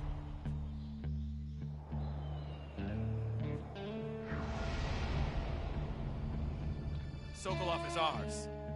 Now get out of here. And Ocelot never lets his prey escape. What?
I can't say it feels good to kill a comrade, even if it is for the GRU.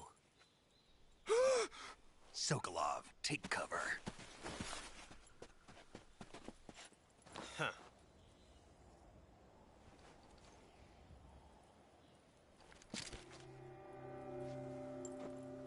Huh.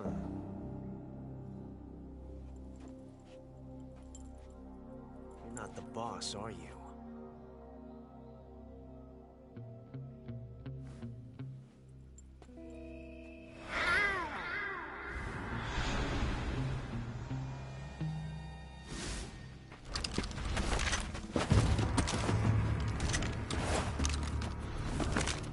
Crew operatives!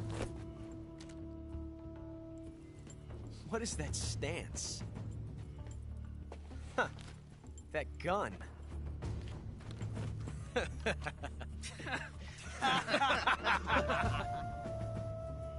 If you're not the boss,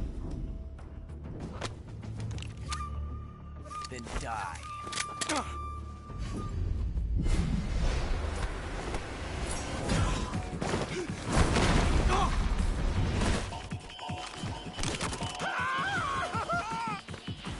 Major! Leave it! Shoot the other one!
You ejected the first bullet by hand, didn't you? I see what you were trying to do. But testing a technique you've only heard about in the middle of battle wasn't very smart. You were asking to have your gun jam on you. Besides, I don't think you're cut out for an automatic in the first place. You tend to twist your elbow to absorb the recoil. That's more of a revolver technique. You filthy American dog!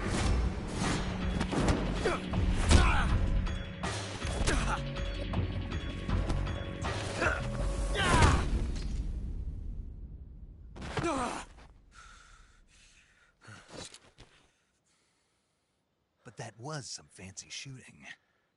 You're pretty good.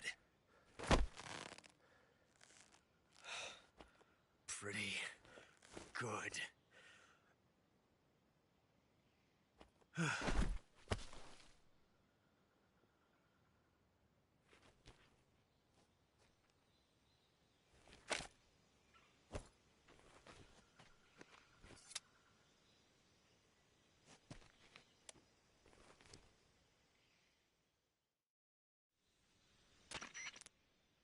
Major, do you read me? I read you. Snake, you all right? I've run into a few snags. These guys were after Sokolov, too. Apparently they were taking orders from a GRU colonel named Volgin. A GRU colonel? Part of an internal Soviet power struggle, according to Sokolov. Something between the KGB and GRU. Between Khrushchev's supporters and Volgin's. Sokolov was being guarded by the KGB and hunted by GRU? Snake, it sounds like this could be even hotter than Cuba. I don't like it. Something about the whole thing stinks. I agree. You'd better hurry. Sokolov ran off by himself, but I'll catch up to him. We're counting on you.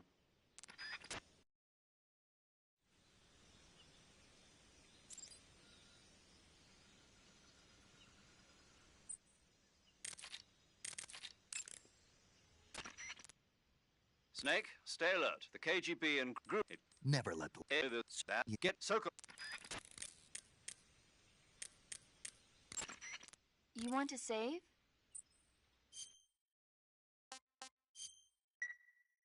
Snake, have you seen the movie Them? No. It's about these giant ants that appear in the desert of New Mexico after a nuclear test. The army tries to fight them off with flamethrowers. The ants were so big that they filled up the entire screen. The whole movie theater was screaming. An ant that big could make a good meal. Yeah, well, if you find any, don't eat them. Come on, they're not that bad for you. If you end up growing huge like that, you won't have any place left to hide. Just like a Gurlugon.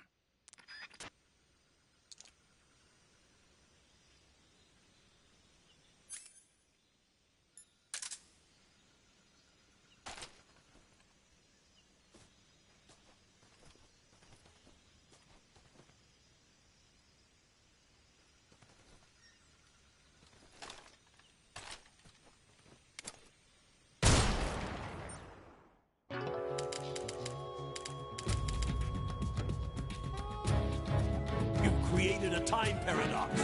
Snake, you can't go changing the future like that.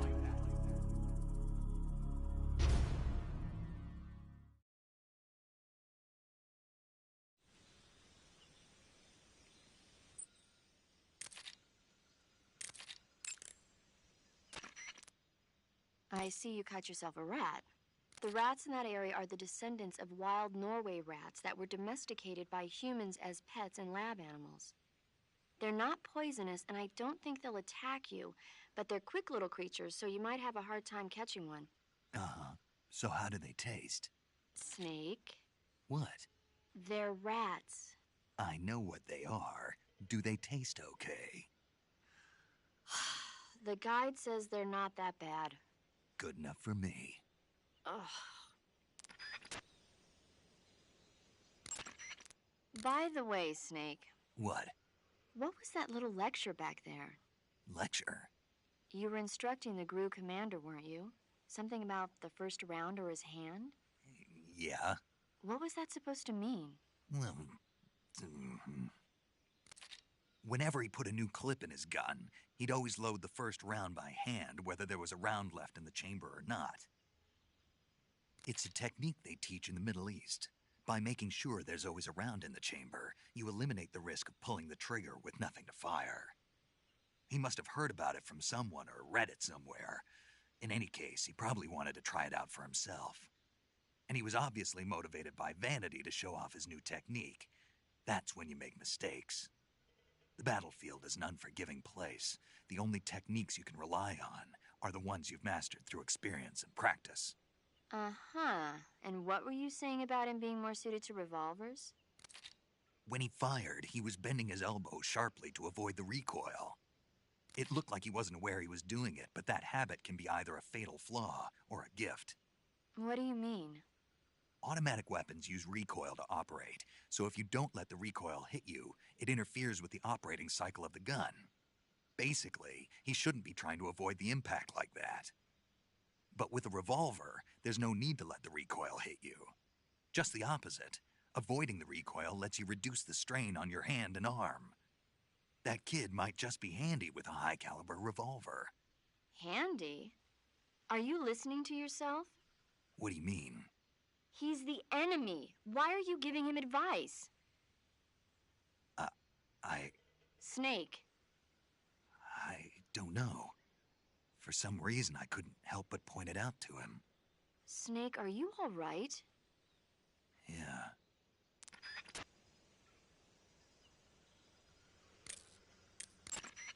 That area is home to the...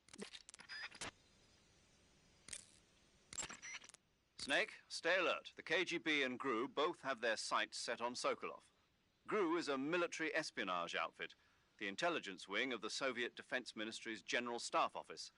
It competes with the KGB, which is under the Ministry of Internal Affairs, and the two are always watching each other. Never let the left hand know what the right hand is doing. Exactly.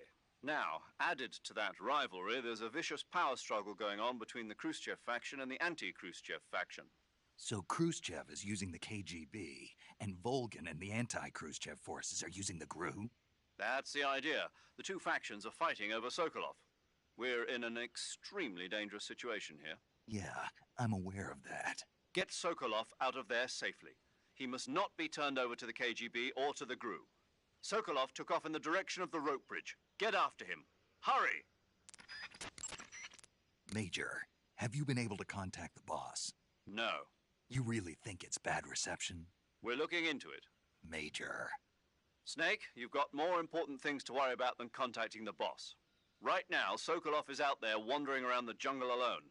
What are you going to do if he gets caught by the enemy? We're still looking into why we lost contact with the boss. I'll let you know as soon as we find anything out.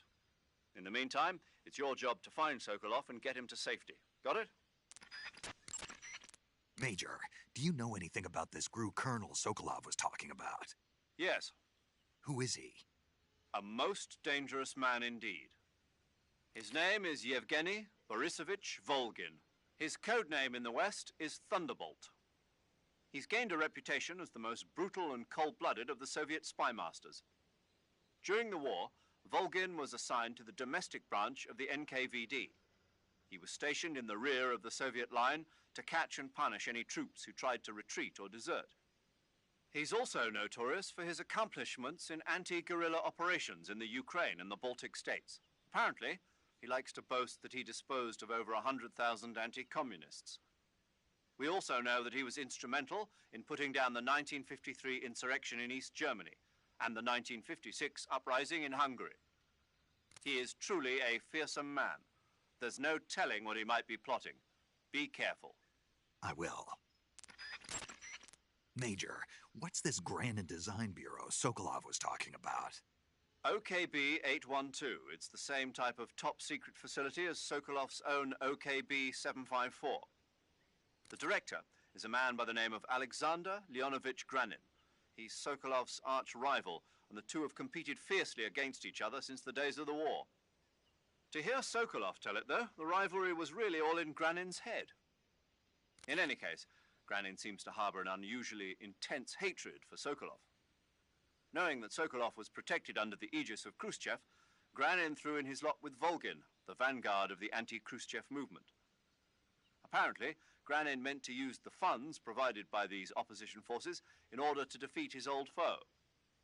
Volgin, for his part, was intrigued by the possibility of using the high-tech weapons Granin created in the fight against Khrushchev. Thus, the two formed an alliance, and Volgin took the Granin Design Bureau under his control. But now Volgin's got his sights set on Sokolov. Yes, it would seem that he and Granin aren't getting along so well after all.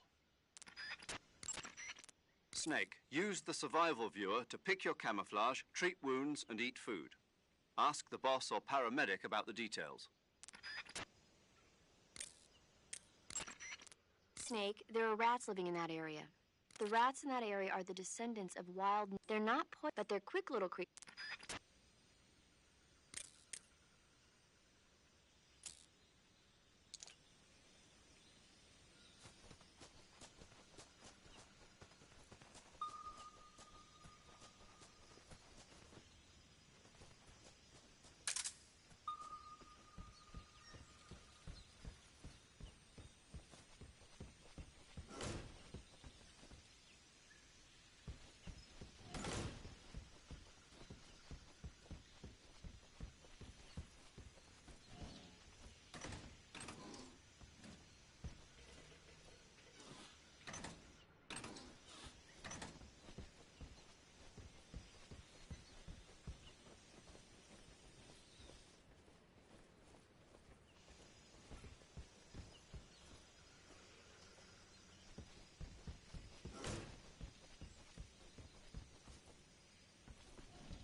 okay? Those men were from the Ocelot unit. Spetsnaz? Yes. The best crew has to offer. They're coming for me. I'm finished. Calm down. I'll get you out of here, I promise. And we've got some of the best backup we could ask for. Look.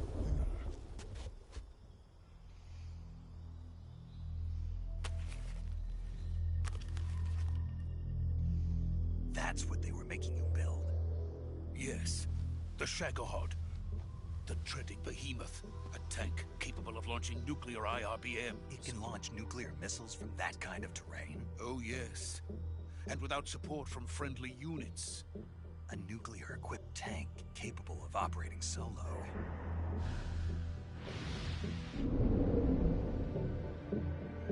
Is that thing finished?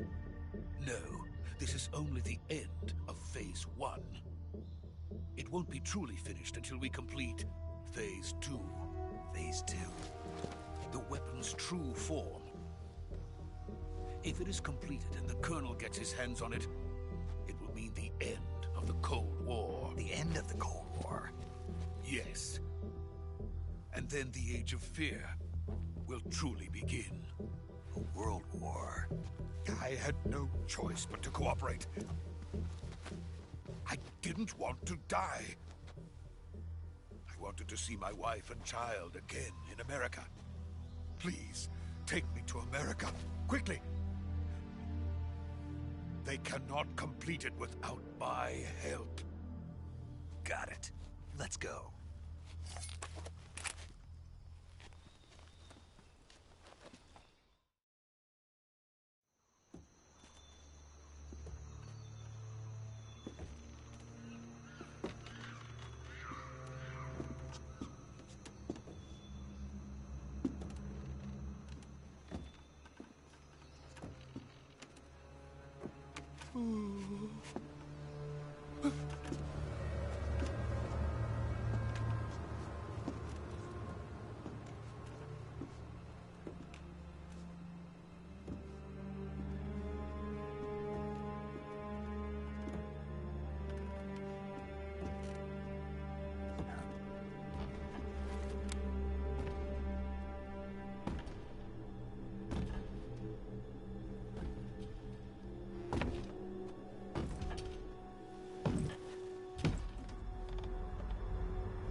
Boss?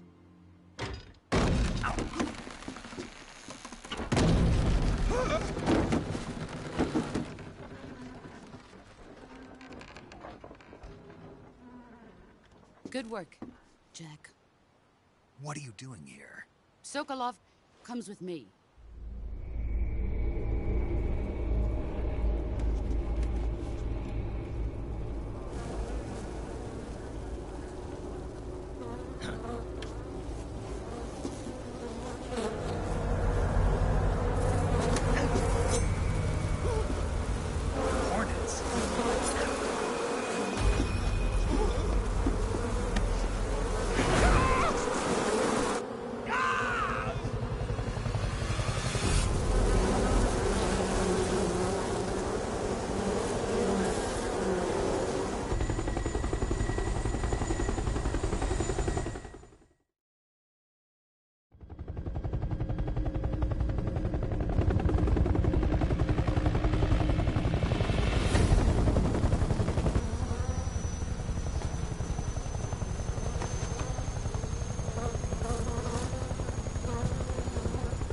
My friends, let us fight together again.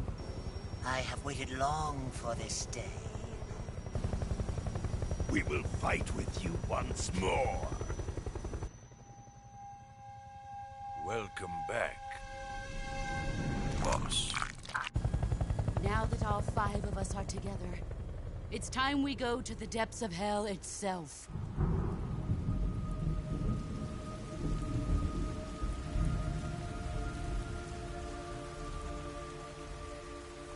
It's raining blood. Is he crying?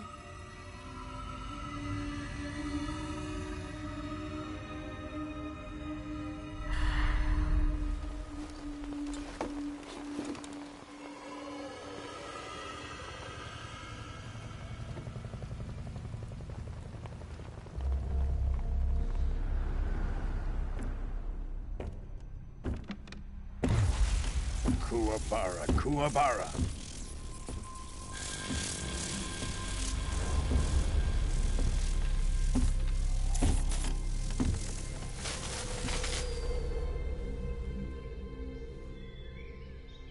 Ah, what a joyful scene. Colonel Vogan. Welcome to my country.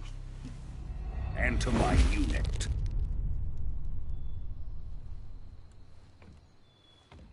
Boss, what is this? I'm defecting to the Soviet Union. Sokolov is a little gift from my new hosts. Recoilless nuclear warheads.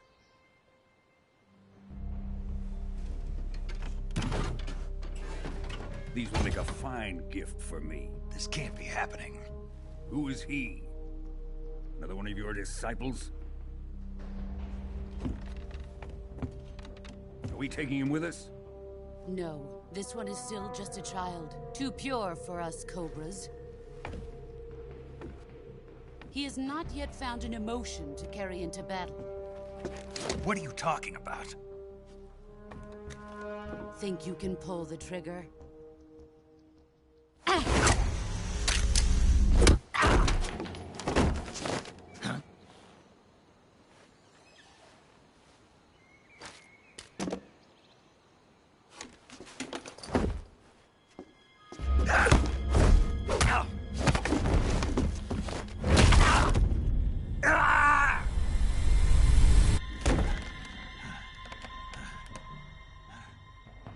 He's seen my face. We can't let him live.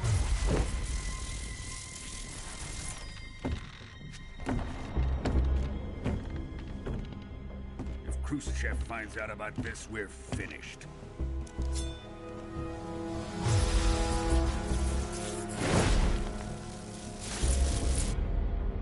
He must die. Wait. He's my apprentice. I'll take care of him.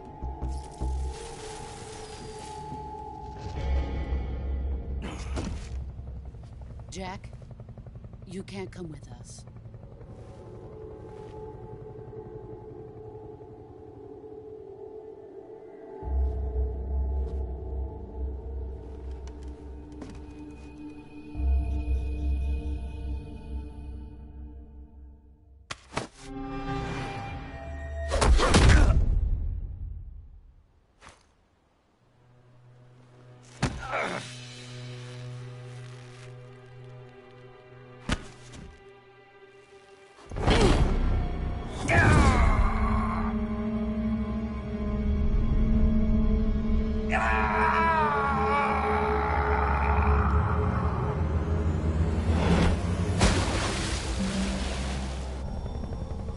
The new blood has been rejected.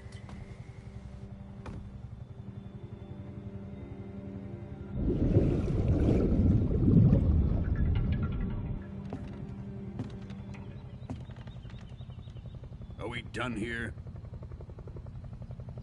Now, onto Sokolov's research facility. Shagohod is ours.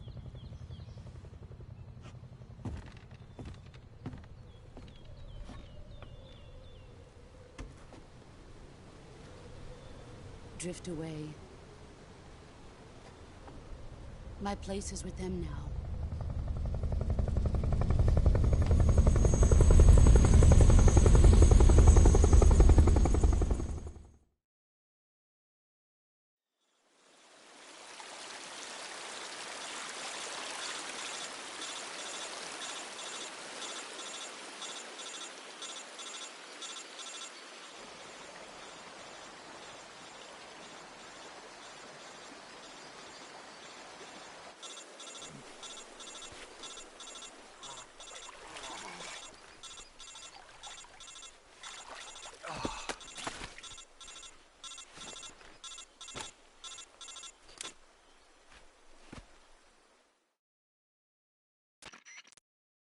Snake, can you hear me?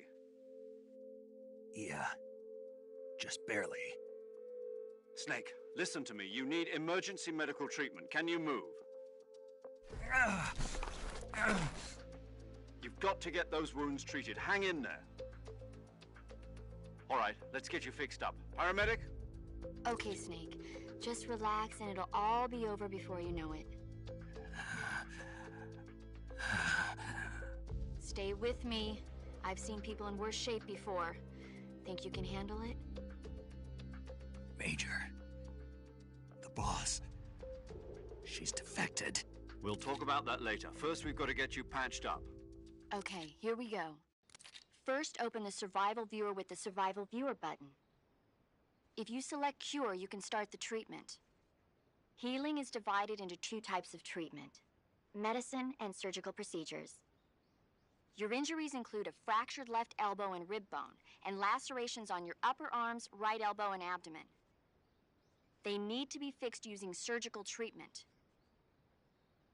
Move the healing cursor with a movement stick to the affected part of your body, and press the enter button. Once you've selected the affected area, use the movement stick to select the medical item, and then press the enter button. With this method, you can use items to help your recovery process. To treat a bone fracture, first secure the affected area with a fastener and then wrap it in bandages. That should do it. For lacerations, you'll need disinfectant to clean the wound, sutures to stitch it up, styptic to slow the flow of blood, and bandages to wrap the wound. If you do everything I mentioned, the wound should heal completely. Understood? Yeah. Stay with me. Go into the Survival Viewer and treat those wounds.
Good job, Snake.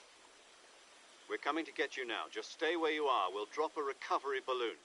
Can you set it up?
Excellent.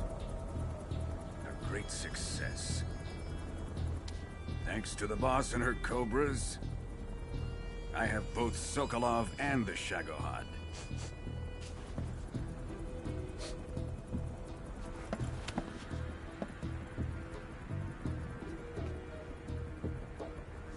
What are we going to do with the girl? Who is she? Apparently she's Sokolov's woman.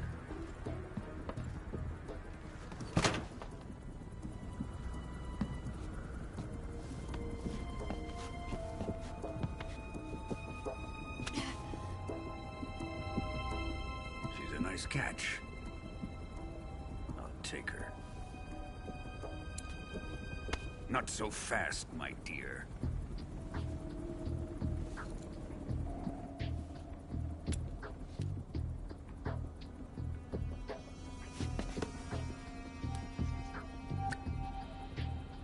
A kiss of death? Are you KGB? We may be able to use her.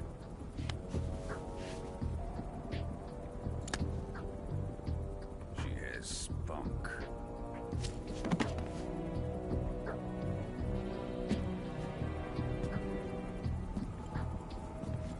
Shall we take her back to the base? Perhaps we should. We have no further use for Sokolov's research facility. I think it's time I gave this marvelous new toy a try. Colonel, even if they are our enemies, they're still our countrymen. But it won't be me that pulled the trigger. It'll be our friend, the American defector. You're going to nuke your fellow Russians? Remember the Alamo. Colonel!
With darkness and silence through the night, what a thrill. I'm searching and I'll melt into you. What a fear in my heart, but you're so supreme. I give my not for honor, but for you. In my time, there'll be no one else. Crime, it's the way I fly to you.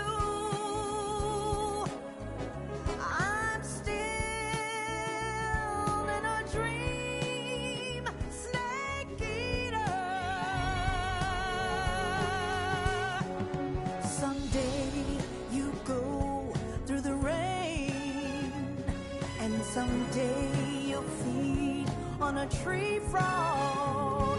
This ordeal, the trial to survive. For the day we see new life, I give my life, not for honor, but for you. In my time, there'll be no one else. Crime, it's the way I fly to you. I'm still in a dream, Snake Eater.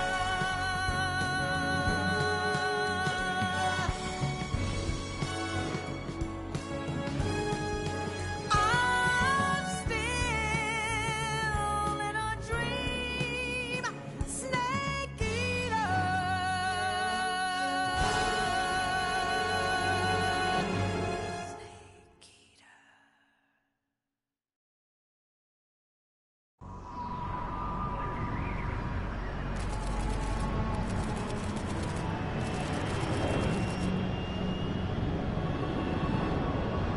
Currently flying over the Arctic Ocean. Altitude 30,000 feet. Approaching Soviet airspace. Arriving at the designated drone launch point.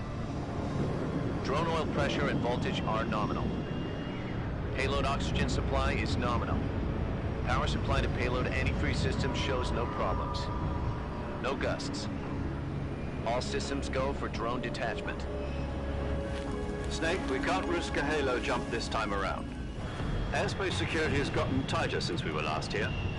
We can't get as close to the ground as we did during the Virtuous mission. So instead, we'll be using one of our newest weapons. Snake, you're being given an honor on par with Alan Shepard. This is our last chance. Show your patriotism. If you fail, you'll be back in a hospital bed again, waiting for the firing squad.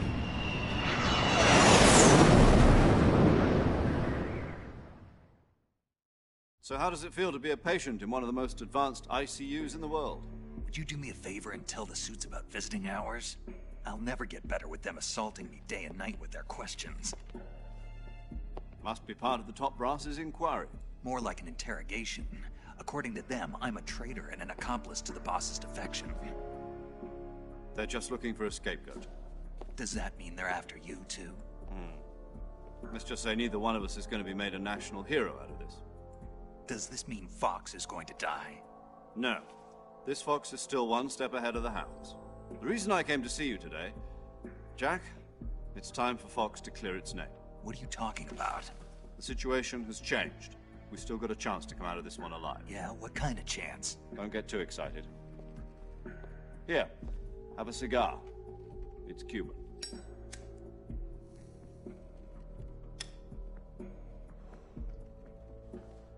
This morning, I had a meeting with the CIA. They decided when they're going to execute us? No. Something even bigger. Yesterday, the White House received an unexpected call. President Johnson? Yes, I hear you, Mr. Chairman. It was a hotline call from Khrushchev to President Johnson. From the head of the Soviet Union? That's right. A few days ago, one of our country's main design bureaus, OKB-754, was destroyed in a nuclear explosion. At about the same time, our anti-aircraft radar picked up a signature that appeared to come from one of your military aircraft. Does any of this sound familiar to you? In retaliation, I have placed our armed forces on secondary alert. Depending on your response, I may be left with no choice but to order the military to maximum alert and unleash Armageddon. With the help of your predecessor, I was able to survive the Cuban incident. But my power is not as great as it once was. If I am to survive this crisis, I must have your full cooperation. I should have contacted you myself, Did you know that one of our soldiers defected to your country a week ago? No. So you haven't heard then. The man who arranged the defection was a GRU colonel by the name of Yevgeny Borosovich Volgin. Volgin? Of the Brezhnev faction. Go on. Who is the soldier? Her name is the Boss. She's a living legend. During World War II, she was the one who led us to victory in that war. In Russia, you know her as Voyevoda. You mean the Boss? The mother of your special forces? Yes, that's the one. And she took 2 miniature nuclear shells along with her. The Boss took 2 miniature nuclear shells? I'm afraid so. I believe they were a gift for her new hosts. The Davy Crockett Atomic Battle Group delivery system was completed 2 years ago. But serious problems were found with the launcher's range and precision. Although they were mass-produced, they've never been deployed in battle. But Sokolov's research facility was completely wiped out. The whole area is polluted. I can only offer you my deepest condolences over this terrible tragedy. So, the Boss, with Colonel Volgin's help, stole 2 experimental nuclear shells and took them with her as gift when she defected. Then, shortly thereafter, Sokolov's design lab, a top-secret military research facility, was destroyed by one of these weapons. Am I right so far? Yes, that's correct. And the American government denies any involvement in the affair. Is that right as well? That's correct. We were not involved in any way. Then what was a U.S. military aircraft doing on our radar screen? It was clearly in violation of our airspace. And yet you say it was not acting under your orders. That's correct. You expect me to believe that this was all the work of a single soldier? I don't know what else to tell you. The Army insists that this is all a ploy on your part. I've said it once, and I'll say it again. Our government had nothing to do with it. And I would like dearly to believe you. However, I'm afraid my power over the military has weakened since the Cuban incident. I will need some kind of proof that this was not the action of the American government. You have 1 week. You must catch the Boss yourselves and recover the remaining nuclear device. Then, you must find some way to prove your innocence. Prove our innocence? Yes, preferably something painful. Prove to me that this is not merely another one of your tricks. The Boss should be close to Colonel Volgin. How about a little co-action? I would not expect too much if I were you. The political situation here is unstable. And Colonel Volgin is a member of the Brezhnev faction, which seeks to topple my government. 1 week. You have only 1 week. And if it is not too much to ask, do something about Volgin as well. What is that supposed to mean? Nothing. It means nothing.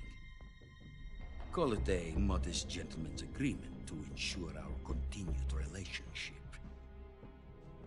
What if we can't prove our innocence? Then I will be unable to restrain the military. I will be ousted, and they will seek their revenge. A nuclear attack on the United States? I leave the disposal of this situation entirely to your discretion, Mr. President. Disposal? If you fail, it will mean the beginning of a new world war. To put it simply, in order to avoid a full-scale nuclear conflict, we have to prove that America was not involved in that explosion. And eliminating the Boss ourselves will prove America's innocence? Right. The higher-ups have decided that you're the only one capable of pulling this off. You were her last apprentice. Screw this one up, and we'll both be 6 feet under. There's no choice.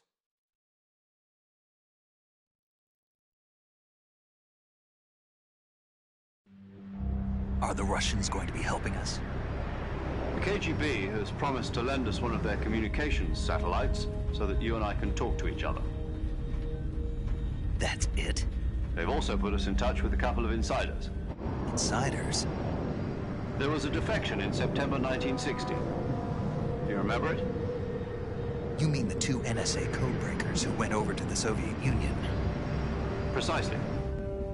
Since then, they've apparently been training with the KGB for exactly this kind of situation. Their codenames are Adam and Eva. I've been told that Adam has infiltrated Volgin's ranks. We've also arranged for him to provide you with an escape route. You'll need to rendezvous with him when you get there.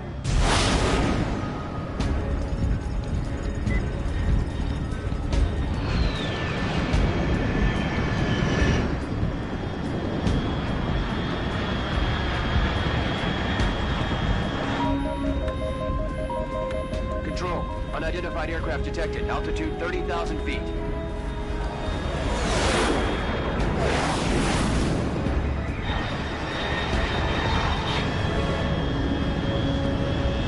It's fast. Estimated airspeed exceeding Mach 3. Bearing south. I'm about to lose it.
This is Snake. Do you read me? Loud and clear. Glad to see you landed safely. I got blown pretty far off target. Snake, let's go over your mission objectives one more time. Rescue Sokolov. Find out what's happened to the Shagohod, then destroy it. And finally, eliminate the boss. Eliminate the boss. This mission will be codenamed Operation Snake Eater. Because I'll be taking on the boss in our Cobra unit, right? Don't forget about Colonel Volgin. I'm not a hired killer. I know, but that was the Kremlin's demand. Demand? You mean it wasn't just a request? What's it to us if the Khrushchev regime is threatened by the Colonel and his faction? If supporting the current regime helps us avoid a nuclear exchange, then that's what we'll do. And what are the CIA's demands? Our priorities are the rescue of Sokolov and the destruction of the Shagohod. Roger that, Major Tom. Hold on, Snake. What now? I'm changing my codename. It turns out Tom wasn't the most auspicious choice. What do you mean? Well, the truth is, when I chose my codename, I picked the wrong one. The wrong one? Did you ever see the movie The Great Escape? It came out last year. Oh, must have missed that one. Anyway, it's based on a true story about prisoners who escaped from a POW camp in Nazi Germany. The prisoners dig 3 tunnels as part of their plan, but the Nazis find 2 of the tunnels before they're finished. The prisoners succeed in escaping by using the last remaining tunnel. The names of those 3 tunnels were Dick, Harry, and Tom. I get it. You used the name of the tunnel they escaped in as your code name because you thought it would bring you good luck. Yes, that's exactly right. At least, that was the plan. But I got the name wrong. The one they escaped in was Harry. Tom was one of the unlucky tunnels. It was discovered by the Nazis before it was finished. I watched the movie again just to make sure. In fact, I even ordered the actual film from the movie company. yeah, it doesn't sound like the greatest name to use. So what should I call you? You know, let's just use Zero, like we've been doing all along. All right then. Major Zero it is. We'll start over from square one. From square 0. My frequency is 140.85. Oh, I almost forgot. Paramedic is with us again on this mission. Is this her last chance, too? If we fail, she'll have her medical license revoked. It's more or less the same kind of fate. Her frequency is the same as during the Virtuous mission, 145.73. She'll be recording your mission data as well, just like the last time. That frequency is also the same, 140.96. And there's one more person on your support team. His name is Mr. Sigint. He's an expert on the latest in weapons and equipment technology. You'll be going up against some of the world's most advanced weaponry when you infiltrate the research facility. If you have any questions, just ask him. His frequency is 148.41. Mr. Sigint. Got it. Adam, your KGB contact, is waiting for you at the abandoned factory up ahead. The same factory Sokolov was being held in last week. Yes, meet up with Adam first. He's cleared the way for you to rescue Sokolov. How'll I know this Adam guy when I see him? You'll know once you reach the factory. The whole area's been polluted by the fallout from that nuclear blast. No one else would dare come close. The password is, "Who are the Patriots?" and Lali Lule Lo. Lali Lule Lo. Gotcha. You've been equipped with a 45 for this mission. Be careful, it's noisy. I thought standard Fox procedure was procure on-site weapons acquisition. The circumstances are different this time. You're now on an official mission for the United States government. It would be necessary to make your presence known to a certain extent, to the Khrushchev regime at the very least. But remember, this is still a sneaking mission. Snake, if you fail this mission, it will mean an all-out nuclear war. Keep that in mind and proceed with extreme caution. Understood. Commencing Operation Snake Eater.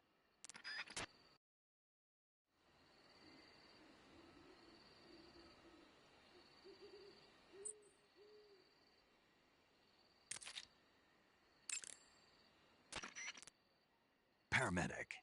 Snake, it's so good to hear from you again. Same here. It's been a week, hasn't it? 4 days, actually. Huh? I visited you in the hospital. You were still unconscious, though. Then you must have seen me naked. Yeah, but you were all wrapped up in bandages and tubes, so I couldn't do anything but look. Better luck next time. Let's hope so. But seriously, don't forget that you were like that until just yesterday. In fact, you really shouldn't even be on this mission. Keep an eye on your stamina gauge. If you start to run low, don't push yourself. Eat something to replenish your stamina. And try not to get yourself hurt. If you're wounded or get bitten by a venomous animal, go into the survival viewer immediately and treat yourself using Cure. Yeah. I can see you still know how to nag. You're welcome. And I can see you still don't know when to keep your mouth shut. Maybe so. By the way, I heard you're going to lose your medical license if this mission fails. Yes, there was talk of that, but the mission won't fail, will it? Of course not. Good. I believe in you. But you know what? I really don't care about my medical license. Didn't they use that to force you to participate in this operation? No, I volunteered. Why? So that I could watch over you. Huh. Snake, you're the best agent I've ever seen.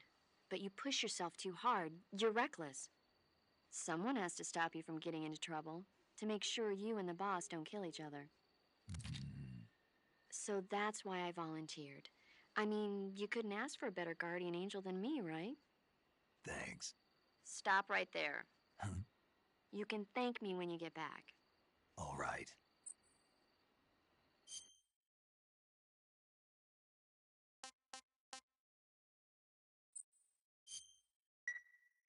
Okay, good luck, Snake. Thanks.